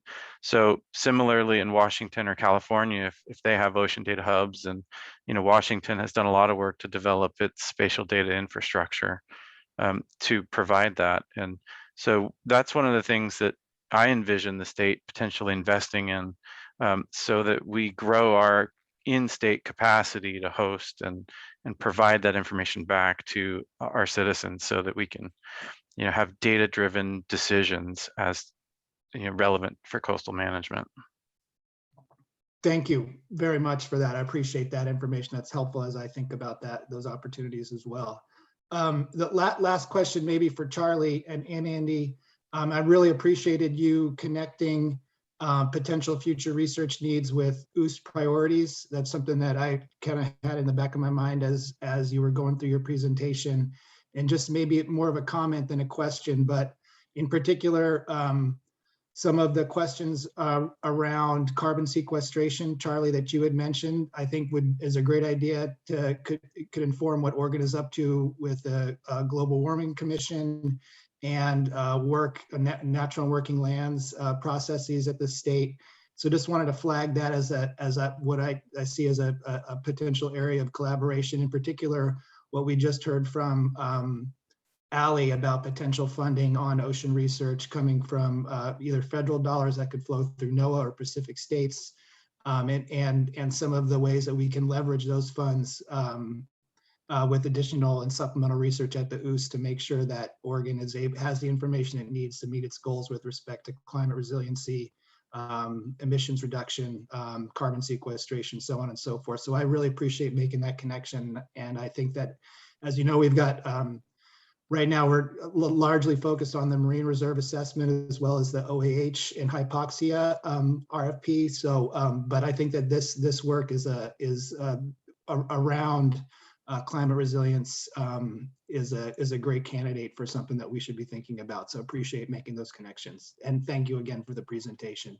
And thank you, Chairwoman Anderson, for the opportunity to ask questions.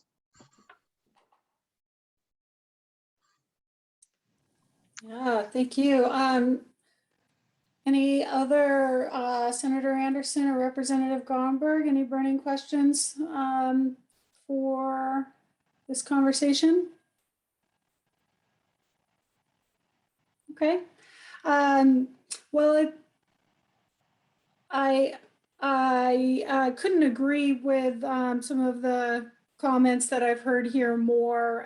It sounds to me like the OOST really desires to make this relationship a priority for not just updates, but for action and for positioning. And that's going to take some more communication amongst us. And you all being Andy and Charlie, have that timeline that you're working. And so I think it's best if we follow your lead in coming in at the right time to have those conversations to say, what are the research and education needs that we should be out trying to develop funding for, and how can we leverage that in smart ways that can support the needs and the work of the state, because that's what we're all here for.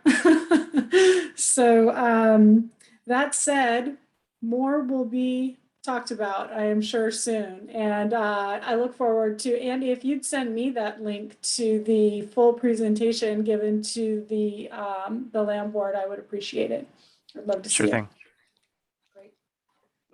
Thanks, Chair Anderson, and thanks to the rest of the council for having us present today. And I just want to end on one thing, is that these places really matter to Oregonians, and they're really present in these spaces. They can connect to these spaces, and you ask kids and adults and people about tide pools, and they know what you're talking about, and they have experiences there. And it's a really great place for us to ground the advancement of science, where we want to connect people. And we have a hard time doing that oftentimes when we talk about ocean chemistry, when we talk about things esoteric offshore, things that are underneath the ocean deep that we can't see. But these are places that really matter to people. So when we're thinking about connecting people to the science, I really think we should think about these as being some, keystone areas for investments in the future. And please reach out if you have any further questions. Happy to have a chat. There's a lot of details in this. Yeah, great. All right. Well, ever so slightly off schedule, but as we continue, we wanted to ask the co-chairs of the Ocean Acidification and Hypoxia Task Force, Drs. Karen Brady and Jack Barth, to give us an update on how things are with the House Bill 3114 RFP process.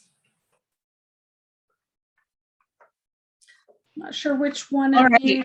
Yeah, Karen, you got it.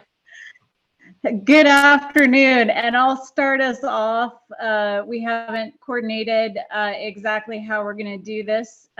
We're going to have a fairly informal presentation and discussion with you today, and we really appreciate the chance to talk to you about where we are with this bill. And I want to start out with saying that we are so grateful to be in the position that we're in, where we're talking about investing in projects that have been in mind for ocean research, monitoring, communications, resilience for at least 4, 5, 6 years running.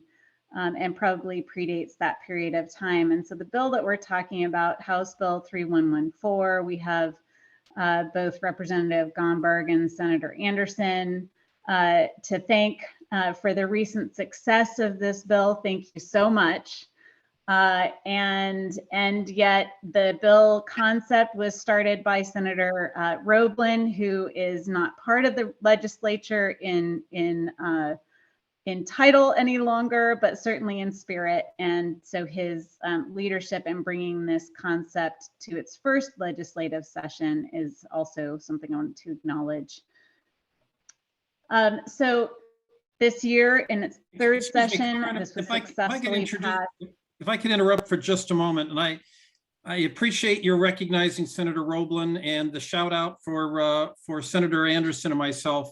But the bill was actually sponsored by the entire Coastal Caucus, and I would be remiss if I didn't give all of them proper credit as well. So thank you for letting me interrupt you. Please, and continue to feel free to do so. And I was remiss in not acknowledging the entire body of the Coastal Caucus, who's really stood by this concept for a long time. And I also wanted to harken back to the work of the Shellfish Task Force, which really provided a lot of the substantive work of the OAH Council and the action plan and this bill. So it's a number of different dots that have been connected really in the passage of this bill. And so thank you for all of that. I do want to kind of point to the OAH Council action plan. And so I think what I'm going to do right now is share my screen. I'm going to go off video myself, and I'm going to go to the screen. And I've teed up a number of web pages that will be relevant here. And what I really wanted to start with is the bill and doing kind of a run through of this bill with the note that the bill and all of the line items that are in it are also represented in the Oregon Ocean Acidification and Hypoxia Council Action Plan, which is a 6-year plan from 2019 to 2024. Sorry, 25, 6 years. I can add. And so this bill has 3 different sections. And this is the one that we really wanted to kind of walk through today. Section 1 goes to the OOST for distribution and competitive grants. And there are 8 different line items for those competitive grants that I'll come back to. There are also line items or specific allocations to the Department of Fish and Wildlife for shellfish and estuary assessment and mapping. And then a 3rd section that goes directly to Oregon State University for work to be done by the Molluscan Broodstock Program in collaboration with Whiskey Creek Shellfish Hatchery for the Newport Hydrographic Line, which is one of our stellar examples of monitoring endeavors within the state. And then the 3rd is for oceanographic measurements on ocean acidification using Berkelator systems, which are thought to be the best in the field by our own Burke Hales, developed by our own Burke Hales. So these 3 sections in combination, as I mentioned, are represented in the OAH action plan. And yet we did want to kind of focus in on the RFP. And so I'll do that and acknowledge Jack. And Jack, if you want to jump in here and talk about these line items, I would be happy to share this description with you and give you a chance to jump in here. Thanks, Karen. Yeah, so let's do focus on this part that's meant to be competitive. So an RFP to be issued by the OOST. And you can see the items there. The first 3 have to do with monitoring, both in the subtitle and then the intertidal, both in association with the Oregon Marine Reserve locations, and then thirdly in Yaquina Bay. And then we get into some items that have to do with modeling submerged aquatic vegetation and a recommendation to hold a workshop on maximizing the abundance of shellfish and submerged aquatic vegetation. You might hear us say SAV. And then an item to develop some best management practices for shellfish cultivation. Another one on the life cycle impacts of OAH on shellfish. And lastly, that number 8, that $65K for a communication plan and strategy for outreach and education on OAH. So these are the projects. And as Karen said, they came directly out of the OAH Council Action Plan, which again had some roots in the Shellfish Task Force. So we feel like these are pretty well vetted and are ready to go. So I'm going to turn it back to Karen for the RFP process and how we're working with OOST on that. Great. So, we are doing this work with Laura at the helm as the lead of the OOST, and Laura turned to the OAH Council, to me and Jack and Charlotte Regula Whitefield, who works intimately with us on this, and asked us to be involved in developing the RFP to the point where it could be announced and work through proposal evaluation to get the funding out on the ground. And so we have been working for some time now with Laura, with Andrea Celentano, with your own Steve Marks, with Steve Rumrell from my department, who's a shellfish expert, and Mark Healy from the Coquille tribe to pull this RFP together. I want to acknowledge also that the OOST has made the decision and hired Lisa DeBrickiere to work with the group on logistics for running this RFP. And this team has been really great, addressing all of the issues that come up when you're developing a competitive grant program for the very first time. And there are a lot of those issues that have come up that we've worked through. I think in the interest of the OOST, you know, from my perspective, the most important things I would guess the OOST is thinking about is that you want to get this funding out the door. You want it to go to good sources. You want it to come to good outcomes. And those are all primary goals of this small group I just described to you. And we're doing our best to ensure success along those lines.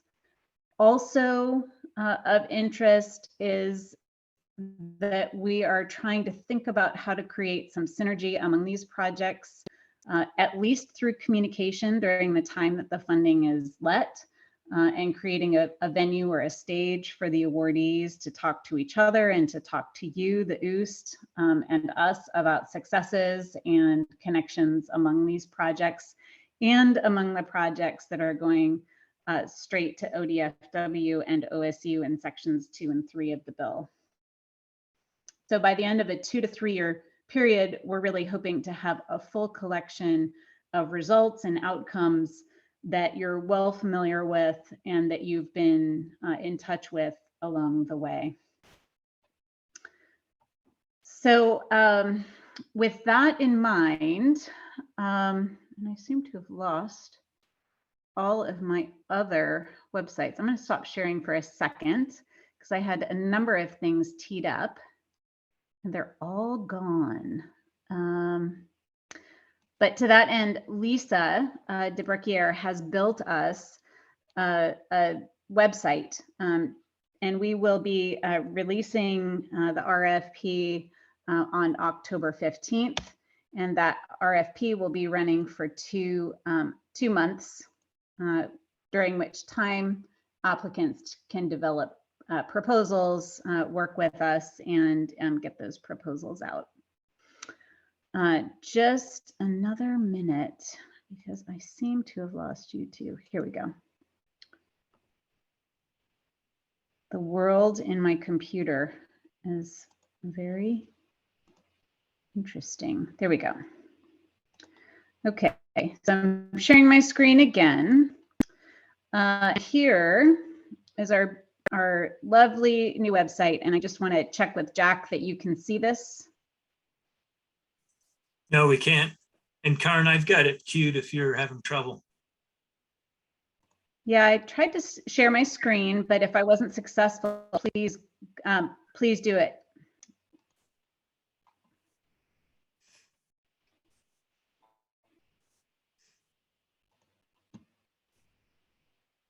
I see it. Wonderful.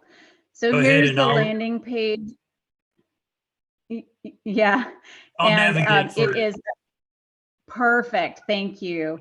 This is the URL is the OOST OAH RFP, so it's quite a mouthful, and yet we really think this is going to be a great resource for us as interested parties in the outcomes of this RFP, as well as the applicants. The homepage has links to the creation legislation 3114.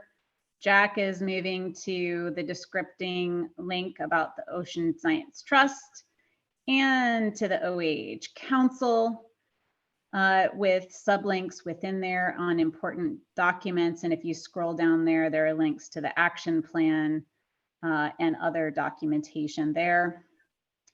And then if you scroll up to the 2021 request for proposals, this is where folks are going to get information about our plans for the RFP and how they can plug in and apply for grants. So there's some background information there. And then the tentative schedule, I already mentioned October 15th, the RFP will be announced. That will include project descriptions, sideboards for applying for money, who's eligible, what needs to be included in your grant proposal, all of the nitty gritty on how to participate in this RFP.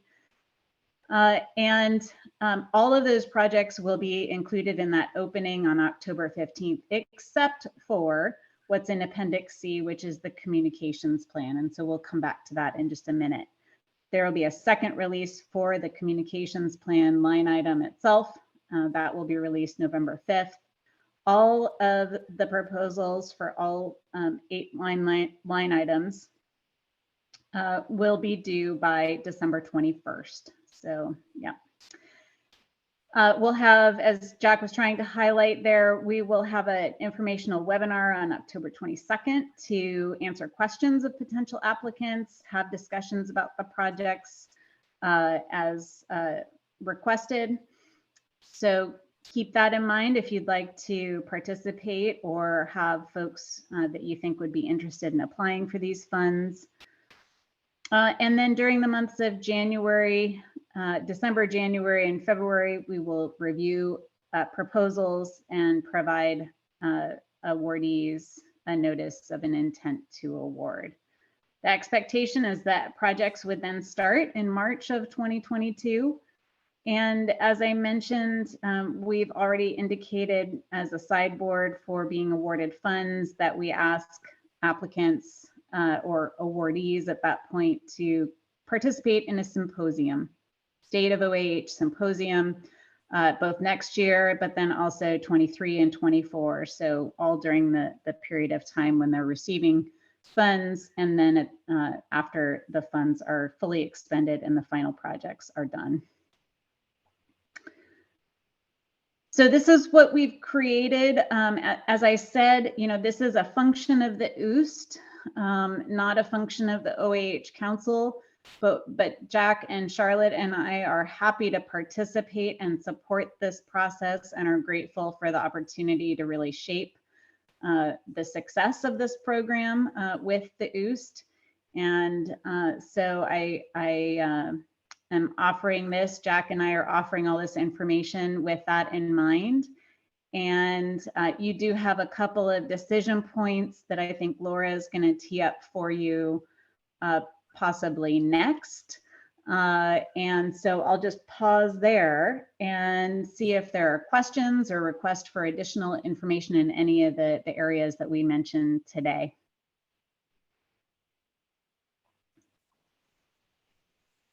Yeah, thanks, Karen.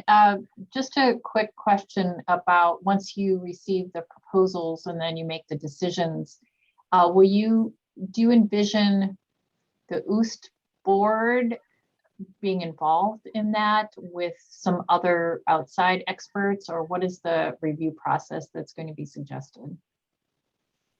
Thank you so much for that question, Christina. I will offer some thoughts there and then certainly welcome Laura and the OOST board to provide your input on this. But the way that we've built this is that the core group that I mentioned is preparing the RFP for release.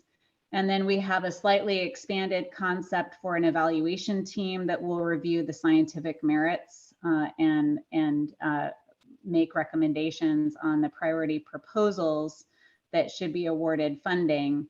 And at that point, I am not clear on what the feedback loop is through the OOST board. And so I think that that is a concept that is ripe for discussion today. And I'll just add, Christina, that we're aware of conflicts of interest, and that's explicit asked for in the RFP, such that the review team is absent those conflicts.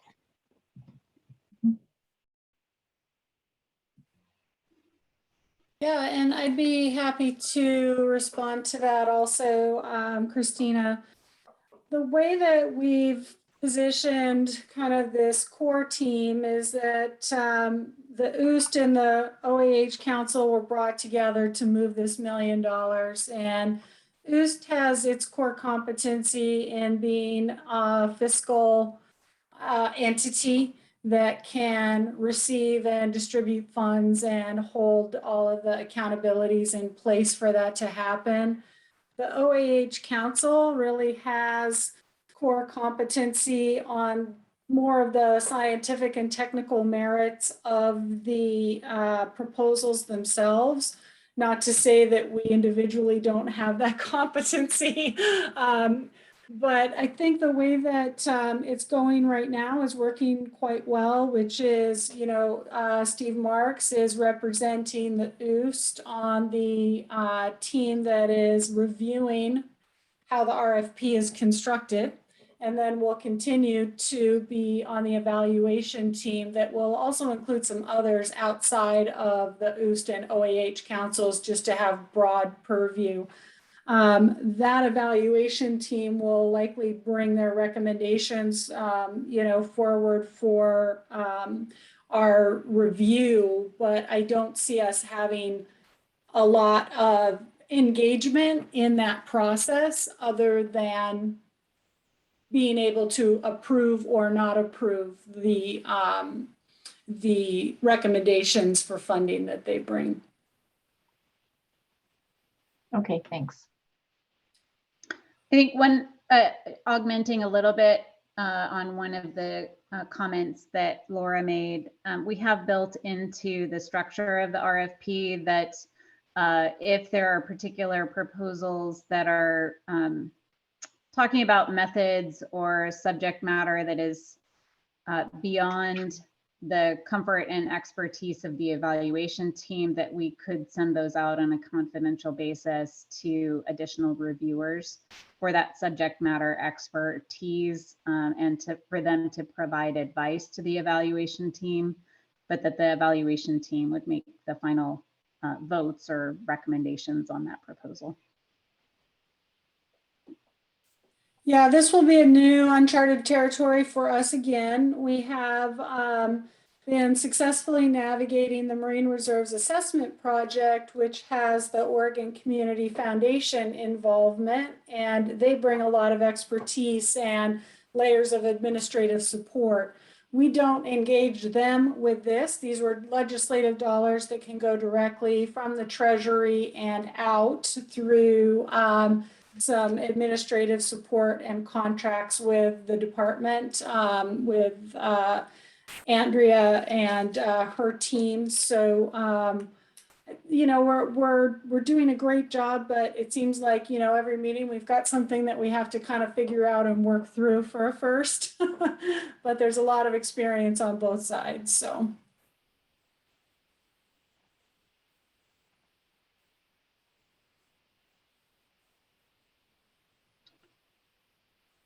As Karin mentioned, we do have a couple of items that I have been asked to bring to the board for formal consideration, meaning we should make a vote on this. And the only reason this did not go out in your meeting materials is that our meeting pace has been clipping along like it can happen in a couple of days. And so we just had a meeting. Charlotte's been keeping us on a very quick pace. And I think we just met on Monday, right? And we identified a need to make some decisions. And so it just happened so quickly. The decisions that we have are twofold. One is that we are asked to consider what the OOST administrative overhead funding will be for this project. And then we are also asked to give direction on how much overhead we would allow an applicant to add into their grant proposal in terms of putting sideboards on that. I can cue up this conversation with a few talking points, bullet points. I guess we'll just take them one at a time. First, in regards to how much OOST administrative overhead funding we should retain from the roughly $1 million allocation. We have contracted with Lisa DeBruckier, as Karin noted. The cost of that contract is $25,000, which covers all of the RFP. She will be receiving all of the RFPs, vetting them for completeness, answering questions that applicants have, supporting the RFP evaluation team by giving them complete materials and keeping them on a time track and a schedule.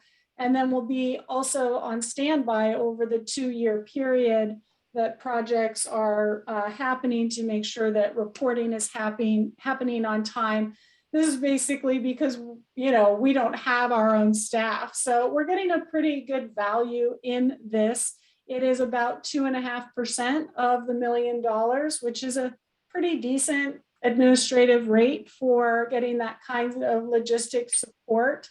I will say that the core team, including Karin, Jack, and myself, Andrea, and Charlotte, have discussed just using that 2.5% as the rate that we would formally approve, as that would cover Lisa's cost. And we don't have an interest in withholding any more money than we need to run a good competitive grants process. Any comments or thoughts on that from the board? Well, I'll start, and I've worked with Lisa when we were working together on the West Coast Alliance, and she's really phenomenal. She's great. I think we've got you know, an A+ consultant who really is not only a process person, but you know, very communicative and super well organized. So I think 25,000 is, given the scope of the work, I think that's very reasonable. I do encourage us to think about maybe just some contingency funds. It doesn't need to be much, but something that can help cover perhaps some travel or some DSL funding if needed for some of the administrative support.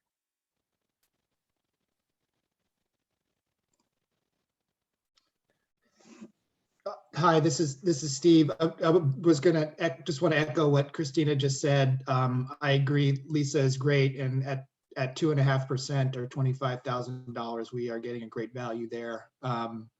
And as long, yeah, I would say if we don't expect or anticipate any other future administrative expenditures, then 2.5 is great. But I agree that if we can't answer that question definitively, it probably is a good idea to have something set aside for contingency, unless there are other places where we can draw from, but I'm not aware that there are. So to be safe, 3% sounds fine to give us a $5,000 buffer. But if there's not a reasonable expectation of additional expenditures, then I'm good with where we are, but would defer to those who know more about what is possible in terms of potential unexpected expenses that we may incur over the process. Yeah, those are good considerations, and I also held that consideration as well. My response, based on what I've learned, is that we are going to be collecting interest on the funds as they sit in the Treasury account, and that will provide some buffer. And would likely be enough to cover any small unforeseeable overage expense. And also I had that conversation directly with Lisa about how confident she felt about being able, because she will bill hourly up to the amount of the contract of 25,000. She felt very confident that she would not need to exceed that. And also, being the kind of person that she is, and recognizing that this is a public, state interest process said if there are little things that I need to do above and beyond, it's not a problem.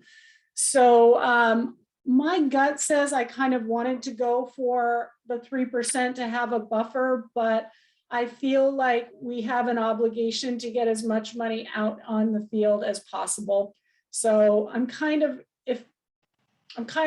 in the position of wanting to recommend just the 2.5%, even though it feels a little bit unsafe to me.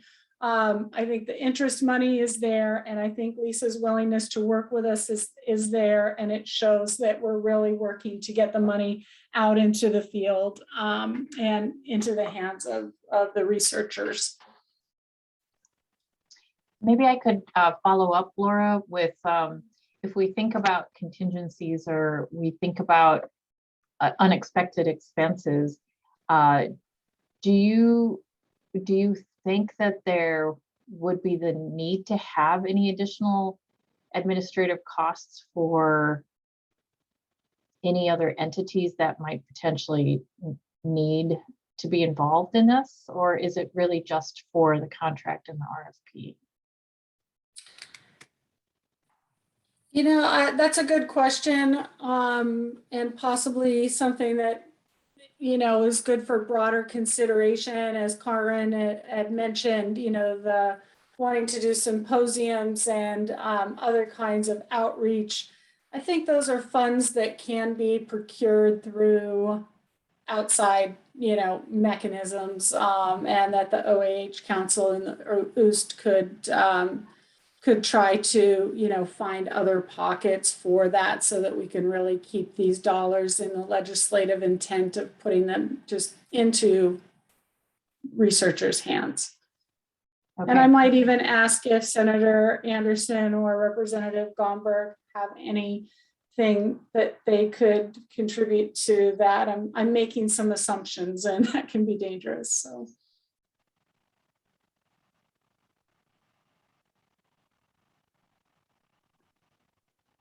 I think the discussion is healthy and brought out some good points. I guess I'm leaning towards the same, Laura, as you have. I think that out of the chute like this, it's a good idea to, show experience and putting the money in the field rather than, operational overhead. So I would hope, that we could find other pots or other ways to maybe offset some, presentation costs or whatever that might come up other than using these funds. Laura, if some listeners today or people that review the record wonder why the senator and I are so quiet on these matters, it's because we are members of the trust, but we are non-voting members of the trust. Yes, that is correct. Karen, I see a hand up. Yeah, I didn't want to interrupt, but I do want to just offer that the actual structure, the framework of the State of the OAH Symposium, as we're calling it right now, that has not been set. Despite our continual forgetfulness about mute buttons, we are getting better at virtual meetings. And so that kind of interaction certainly could be at our disposal. And the OAH Council has biennial reports to the legislature, and we would certainly highlight the outcomes of this RFP in the appropriate report to the legislature so that that is documented. So our last one was it's in even years. So our last one was last September. Our next one in 2024 certainly will highlight the progress of this RFP, even if it's not quite final by the time we submit the report, although it should be pretty close.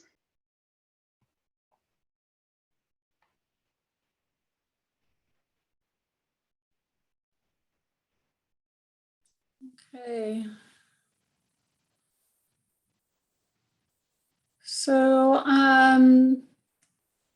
Sounds like we have, a small little window there. There's like, let's just run this tight and show, show some leanness in the 2.5, or add in a little bit of potential wiggle. I think one of the problems with the overage is that it may not be really easy to get that, if we don't need it and we retain it and we didn't get it out, there's not really an easy way to add to. I think the risk is pretty low of running this, kind of lean and tight, and surely we want to run a successful, very successful program so that the legislature looks fondly on us in the next session as well. So. I have a follow-up question on that with interest then.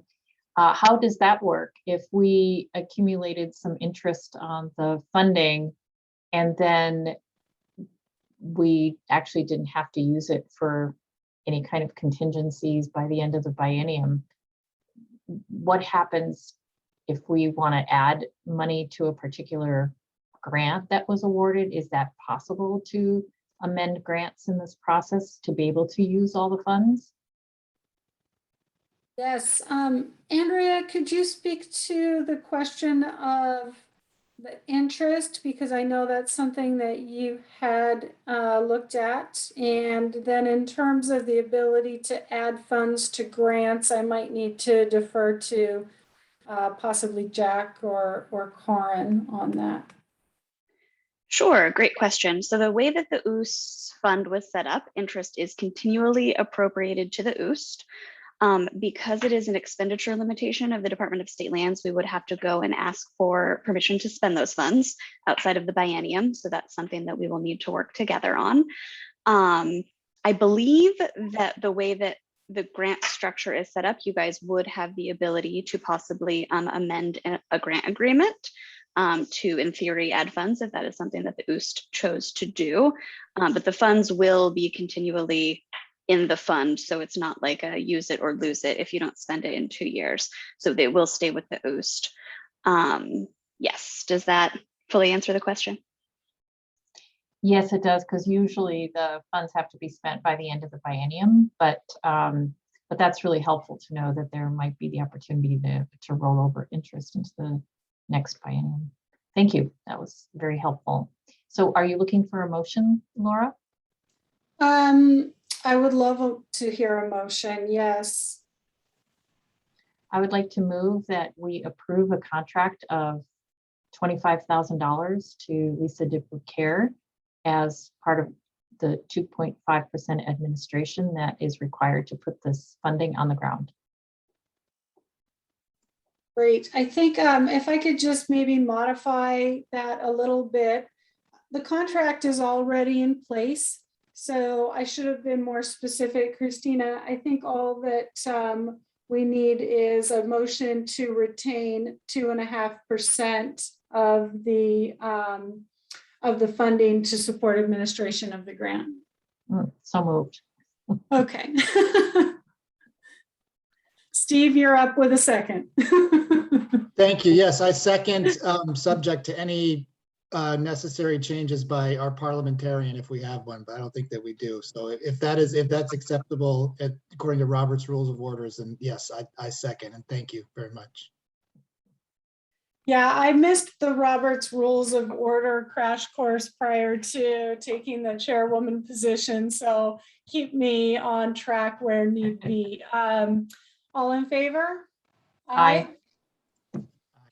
Okay, that's it. The second item is that we're being asked to set an overhead level for grantees. So if an entity is going to apply for $100,000 in funding, what is the maximum that we would allow them to write in for their own overhead and administrative support? We had robust conversation about this with the core team. I can give you a couple of examples that we might use, and I may also call on the other core team members for some fill in here. There is some history here. So for example, the Oregon Geographic Information Council allows 0% for administration. Most federal grants have a de minimis base rate of 10%. You could look to OWEB. OWEB allows up to 15% to be used for administration. This gets then into some higher overhead levels that normally are associated with the university. We would want to see a lot of university interest in proposals of this type, these kinds of research proposals. They can have high overheads, as I think we're all aware. There are some negotiated rates that are, correct me if I'm wrong, Jack, I think the lowest negotiated rate is 26% between the state and the university. And however, if, for example, an OWEB grant were to go out and it had a cap at 15%, the university could apply for that and they would just be held to that limit. And I've learned the universities have worked within 12 to 15% budget ranges. There's some sentiment from conversation that like 10% is often not enough administration and that 20% can be kind of too much. So I'm saying all this to kind of try to narrow our thinking in a little bit, but it was the core team's request that our board set the administrative overhead limit for proposals. Any comments or thoughts on that from you all? Thank you, Laura. I don't think you did, but was there a recommendation of a specific rate from the team, or was it just highlighting the dynamics associated with different levels? I did not get a hard specific recommendation. I did get the sense that 15% was a palatable rate that would, I think from the OOST perspective, what I would want to see is that we have a level playing field for applicants. If we do not specify, and that's another option, you can leave it open, then the universities would come in at 26% and a nonprofit might come in at 10%. I think what we don't want to see is any bias inserted on, well, maybe that's not true, but I want to see the proposals based on the merit of the work and the research and the scientific team.